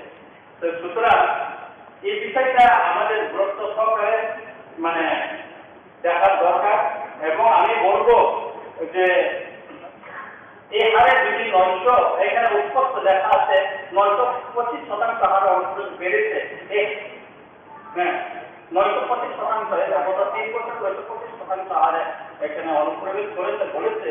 সুতরাং বিষয়টা গুরুত্ব সহকারে দেখার দরকার এবং আমি মনে করি বিষয়টা খুব শীঘ্রই মানে একটা জরুরি একটা ব্যবস্থা নেওয়া প্রয়োজন বলে মনে করি। মাননীয় আদেশ মহোদয়, এখানে বাংলাদেশের সাথে আমাদের যে ত্রিপুরার যে সীমানা দৈর্ঘ্য প্রায় 856 কিলোমিটার, এখানে তো এখানে প্রায় 50 কিলোমিটার যে বর্ডার এরিয়া সেটা সম্ভব হচ্ছে। তার কারণটা কি? কারণটা হচ্ছে এই সীমানার মধ্যে নদী, উপত্যকা, নালা ইত্যাদি থাকা এবং সামান্য কিছু জায়গায় বাংলাদেশ যে বর্ডার গার্ডের আপত্তি, এইসব প্রায় আমরা আপত্তি করি। ইন্টারন্যাশনাল বিষয় এগুলো আমরা কেন্দ্রীয় সরকারের প্রচুর এনেছি। তো এই কাটাতারের যে যাওয়া যায়নি এইসব কারণে কিন্তু অনুপ্রবেশ হবে, হুঁশিয়ারি করার কোনো উপায় নেই। এবং রাজ্যে অবৈধ অনুপ্রবেশকারী প্রতিরোধ করতে রাজ্যের আমি যেটা বললাম আমাদের এলাকায় মোট 18 ব্যাটালিয়ন বিএসএফ মোতায়েন আছে। রাজ্য পুলিশও রাজ্যের সীমান্তবর্তী এলাকার বিভিন্ন অবৈধ কাজ প্রতিরোধ করতে বিএসএফ এর সাথে সক্রিয় সমন্বয় সাধন করে আছে।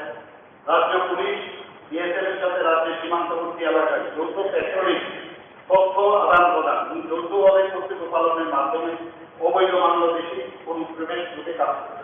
আপনি যেটা বলেছেন মাননীয় বিধায়ক, বিগত 1 জানুয়ারি 2021 থেকে 10 জুলাই 2023 পর্যন্ত ইন্ডিয়া পাসপোর্ট অ্যাক্ট অনুযায়ী যে সংখ্যক মামলা রুজু হয়েছে, অবৈধ বাংলাদেশি এবং রোহিঙ্গা গ্রেপ্তার হয়েছে এবং মামলা প্রসিকিউশন রিপোর্টে 2021 মামলার সংখ্যা 4 এবং প্রসিকিউশন রিপোর্টের সংখ্যা 21 এবং অভিযুক্ত গ্রেপ্তার হয়েছে 52। 2022 মামলার সংখ্যা হচ্ছে 4 এবং এই প্রসিকিউশন রিপোর্টের সংখ্যা 61 এবং অভিযুক্ত গ্রেপ্তার হয়েছে 23। 2023 অর্থাৎ 10 জুলাই পর্যন্ত 27টা মামলা হয়েছে এবং 18 জনের বিরুদ্ধে প্রসিকিউশন হয়েছে এবং 60 জন গ্রেপ্তার হয়েছে। তো মোট মামলার সংখ্যা হচ্ছে 35 এবং প্রসিকিউশনের সংখ্যা হচ্ছে 120 এবং 235 জন গ্রেপ্তার হয়েছে।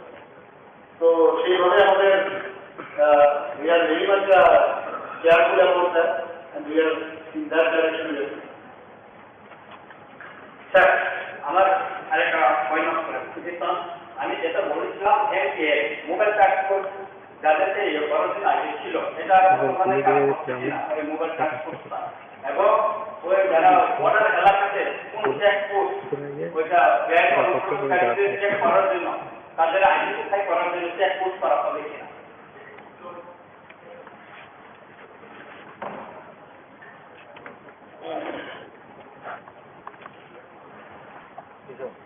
মোবাইল ট্রান্সপোর্টের তো এখনো চলছে, এরকম একটা সুন্দর আমরা তো নিয়মিত রিপোর্টও পাঠাচ্ছি আমাদের কাছে, এর মধ্যে তো কোনো অসুবিধা নেই।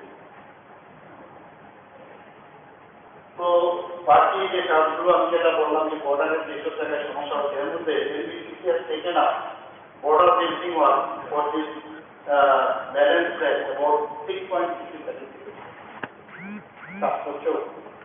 অনেকগুলো দেখে দেখে বাংলাদেশের সাথে কথা বলে বলে আস্তে আস্তে এইরকম কাজ সব হয়ে আসছে। আমরাও তো এটা বন্ধ অনেক আমাদের 0 পয়েন্ট দেওয়া যাচ্ছে। এই দিকে যদি আমরা দেখি তাহলে 8-10টা দেখা যায় ঘর বাংলাদেশে পড়ে যাচ্ছে, ঘরের ভিতর দিয়ে আমরা দিতে হবে। এগুলো আস্তে আস্তে অনেক জায়গায় হয়ে গেছে, একটু খালি বাকি সেটাও সম্পূর্ণ হবে। বারবার আমি দিল্লিতে যখন যাই আমি কথা বলি কিসের দেখা আছে 5টা একটা কি করা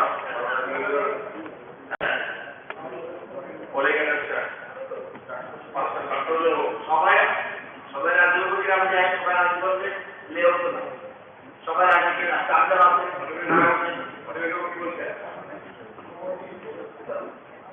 যে সরকার পক্ষের অনেক মাননীয় বিধায়ক জিজ্ঞেস সরকার হবে চাকদার একটা তিন এটা বাড়ি ঘরের মধ্যেই হচ্ছে লেখ করাই ওই তো যারা প্রশ্ন করতে আছেন এভাবে জিজ্ঞেস করি এখানে আছে বাবু আপনারা সামনে কি বলেন এই তো কথা বলেন জরুরি লেখগুলো জরুরি। আমি একটা কথা বলছি এর আগে তো এর আগে তো বললাম থানায় আছে মহোদয় আছে এরপরে আছে বিনাকি দাম চলবে। আমাদের যে চারটা আছে একজনের চারটা সিএম নোট করে নেবে আর উনি বলছে একটা বলবে তারপরে বলি দেখি নোট করে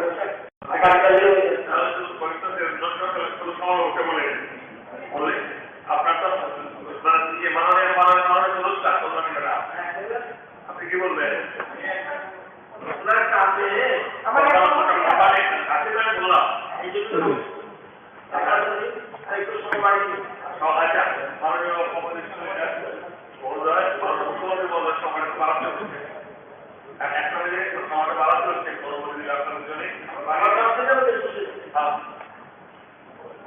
আগে এখন খাওয়া দাওয়া আপনার মাননীয় অধ্যক্ষ মহোদয়, আমার রেফারেন্স পিরিয়ডে মানে রেফারেন্স কি হলো আসলে রাজ্যে কর্মরত বিষাক্ত মাছ বিক্রয় বন্ধে দপ্তরের নিরবচ্ছিন্ন নজরদারি সহ অভিযুক্তদের বিরুদ্ধে এই বিষয়ে আইনানুগ কঠোরতম পদক্ষেপ নেওয়ার প্রয়োজনীয়তা সম্পর্কে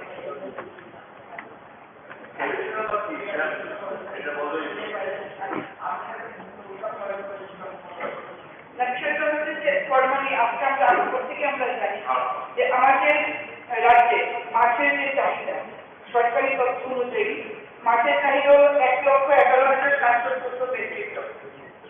রাজ্যে মাছ উৎপাদিত হয় 82,084 মেট্রিক টন।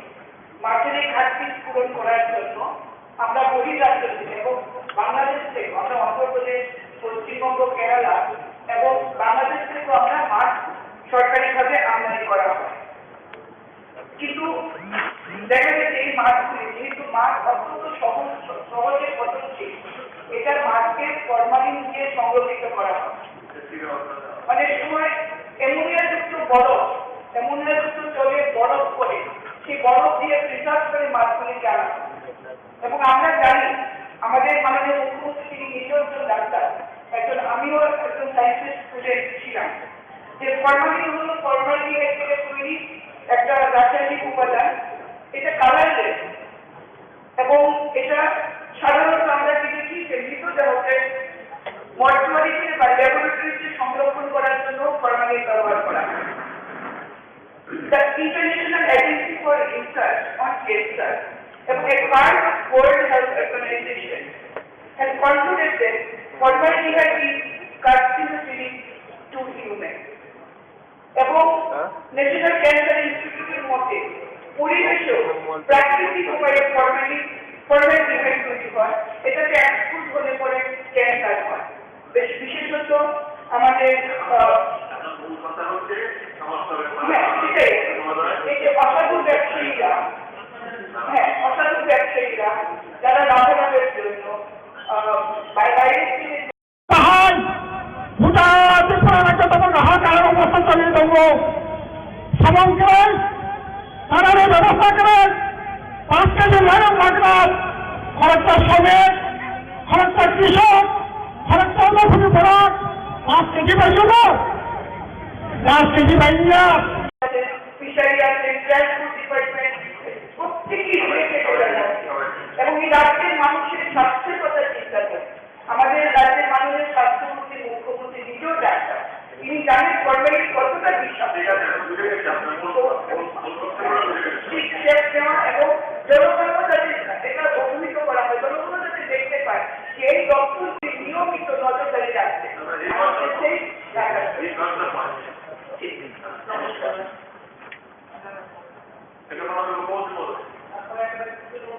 আচ্ছা ওকে তাহলে সিনারিও দেখি ব্যাপার সিনারিও দেখি ব্যাপার ফায়ার ব্রিগেড বললাম করে মেরামত করা হবে কিনা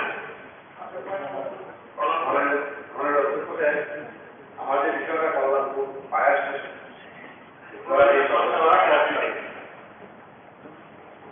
ঠিক আছে আর আমার মেরামতি বিষয়টা কেন আনা হলো আমি বলি খুব বেশি দিন হয়নি 2012 সালে 19 তারিখ তৎকালীন প্রজেক্ট তোমার সেই ফায়ার স্টেশনটা করা হয় এই সময় 11 বছরের মধ্যে যে একটা কি বলবো ওই যে উন্নয়নের কর্মযোগ ত্রিপুরাতে এসেছিল, যারা আমাদেরকে প্রতিনিয়ত 24 ঘন্টা সেই ক্লাস বলুন সেই অগ্নিসংযোগ বলুন এক্সিডেন্ট বলুন ফায়ারম্যানরা আমাদেরকে রক্ষা করে, তাদের যে স্টেশনটা ওয়াটার তো নেই, থাকার ব্যবস্থা নেই, এমন একটা অবস্থা তৈরি করে 2012 সালের 19 তারিখ আর সেটা 11 জল মানে রান্নার অবস্থানে জল ছাপ ধুয়ে বড় বড় কাঠি এই একটা অবস্থা তৈরি করে রয়েছে তাদেরকে যাতে সেই ব্যবস্থা কেন বললাম প্রত্যেকটা জায়গায় আজকে বলতে দিলে আমি বলি মানুষ বাধা দিয়ে তারপর বলার মানুষের খাওয়া সেই জায়গায় উৎপন্ন হয় আমি আরেকটা সাক্ষী করি আজকে আমাদের অধিবেশন দিলাম অনেক বিধায়ক ছিলেন বিধায়ক সফল করেছিলাম আমার বাড়ির সামনে বিদ্যালয় একটু বলে দিই বলছে লালুশ্বরী বিদ্যালয় উনি ভিজিট করেছিলেন বিধানসভায় করেছিলেন বাধা দেওয়া হয়েছিল কখন যে খসে করবে কার শেষে সরকারি বিপদগ্রস্ত অবস্থা নৌকার মতো হয়েছে এই বীজ অবস্থা উন্নয়নের দ্বারা সরকার তৈরি করেছে তার জন্য আমার মুখ্যমন্ত্রীর কাছে আমাদের সকলের এবং প্রধানমন্ত্রীর আসলে আমি বলবো এখানে কোয়াটা সঠিক তৈরি করে দেওয়া হয় এবং তারা যাতে থাকতে পারে কারণ তাদেরকে থাকার ব্যবস্থা দিতে নমস্কার সালে তৈরি হয়েছিল তারা সালে তৈরি হয়েছিল কেটে গেল অনেক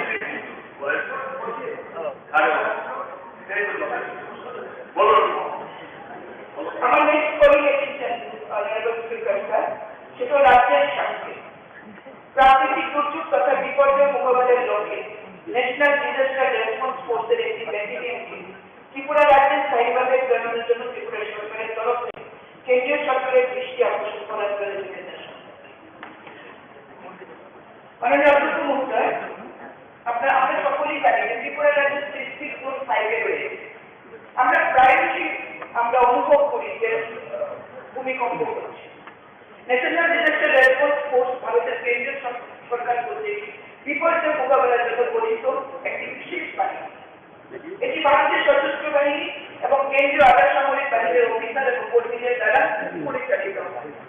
অনেক কিছু বলার ছিল, কিন্তু যাই হোক, যেহেতু আমরা দেখেছি বিভিন্ন সময়ে যে এনডিআর তাদেরকে প্রশিক্ষণ দিতে সরকার এবং বিভিন্ন সময় আমরা দেখেছি বন্যা হোক, ভারত মহাসাগরের সুনামি হোক, উড়িষ্যার সুপার সাইক্লোন হোক, কিংবা 2014 সালে জম্মু কাশ্মীরে যে প্রবল বন্যা হয়েছিল, সেখানে এনডিআর এভাবে তৎপরতার সঙ্গে হিউম্যান রাইটসকে যেভাবে খাদ্য সামগ্রী পাঠিয়েছে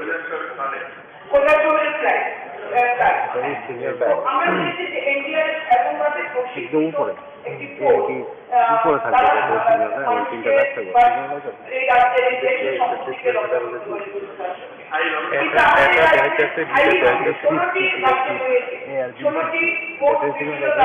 করতে কিন্তু আমাদের রাজ্যে এনডিআর পার্মানেন্ট কোনো বাহিনী নেই। সুতরাং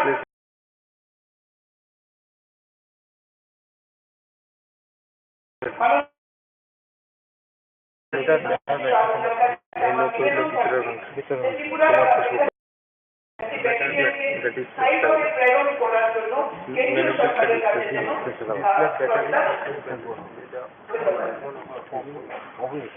কুমারঘাট মহকুমা শাসক ভগবান বাবু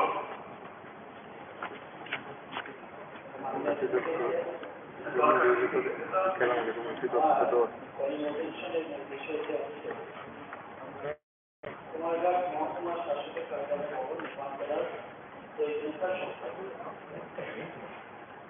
বর্তমানে যে কুমারঘাট মহকুমা শাসকের যে অফিসটা রয়েছে পর্যটন দপ্তরের একটা একসময় লস তৈরি করা হয়েছে বহু পুরান।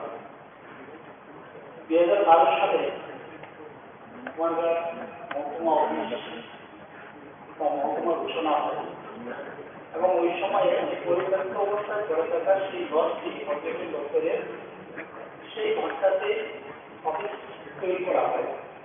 আজও ঠিক না, মানে অফিসটি ওই লসের মধ্যে আছে।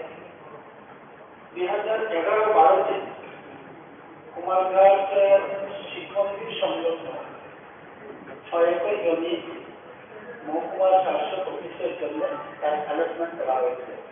তার রেকর্ড আমাদের কাছে আছে।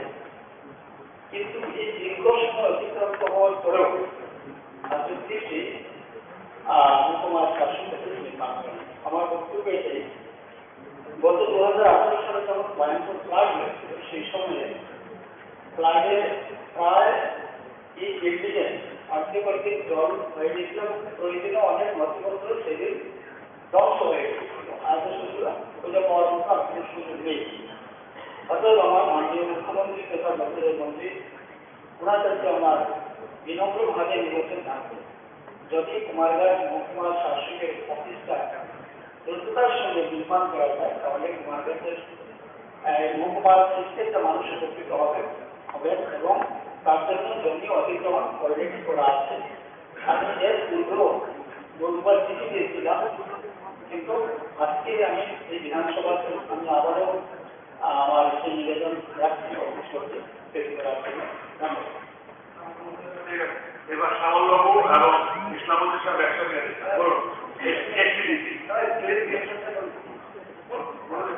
কালকে তো বলছিলেন আমাদের মামলার কথা বলেছে ওখানে এটা খুব দ্রুত ইয়ে করা আর তাদের ইন্টারভিউটা বলা। 2 নম্বর হলো যে ছাত্র শিক্ষকের যে অনুপাত অনুপাত আছে অনুপাত আছে সেই অনুপাতে যে কোটা খালি আছে সেই খালি জায়গাটা সংশোধন করে এই ডিগ্রিতে নেওয়ার জন্য কি ব্যবস্থা সেখানে গ্রহণ করা হবে সেটাই হলো এটি আমরা মানে তাদেরকে যাতে নেওয়া হয় যেহেতু খালি আছে। মাননীয় অধ্যক্ষ এসপিজিটির ব্যাপারে যারা পরীক্ষা দিয়েছে এই পরীক্ষাটার জন্য ক্যান্সেল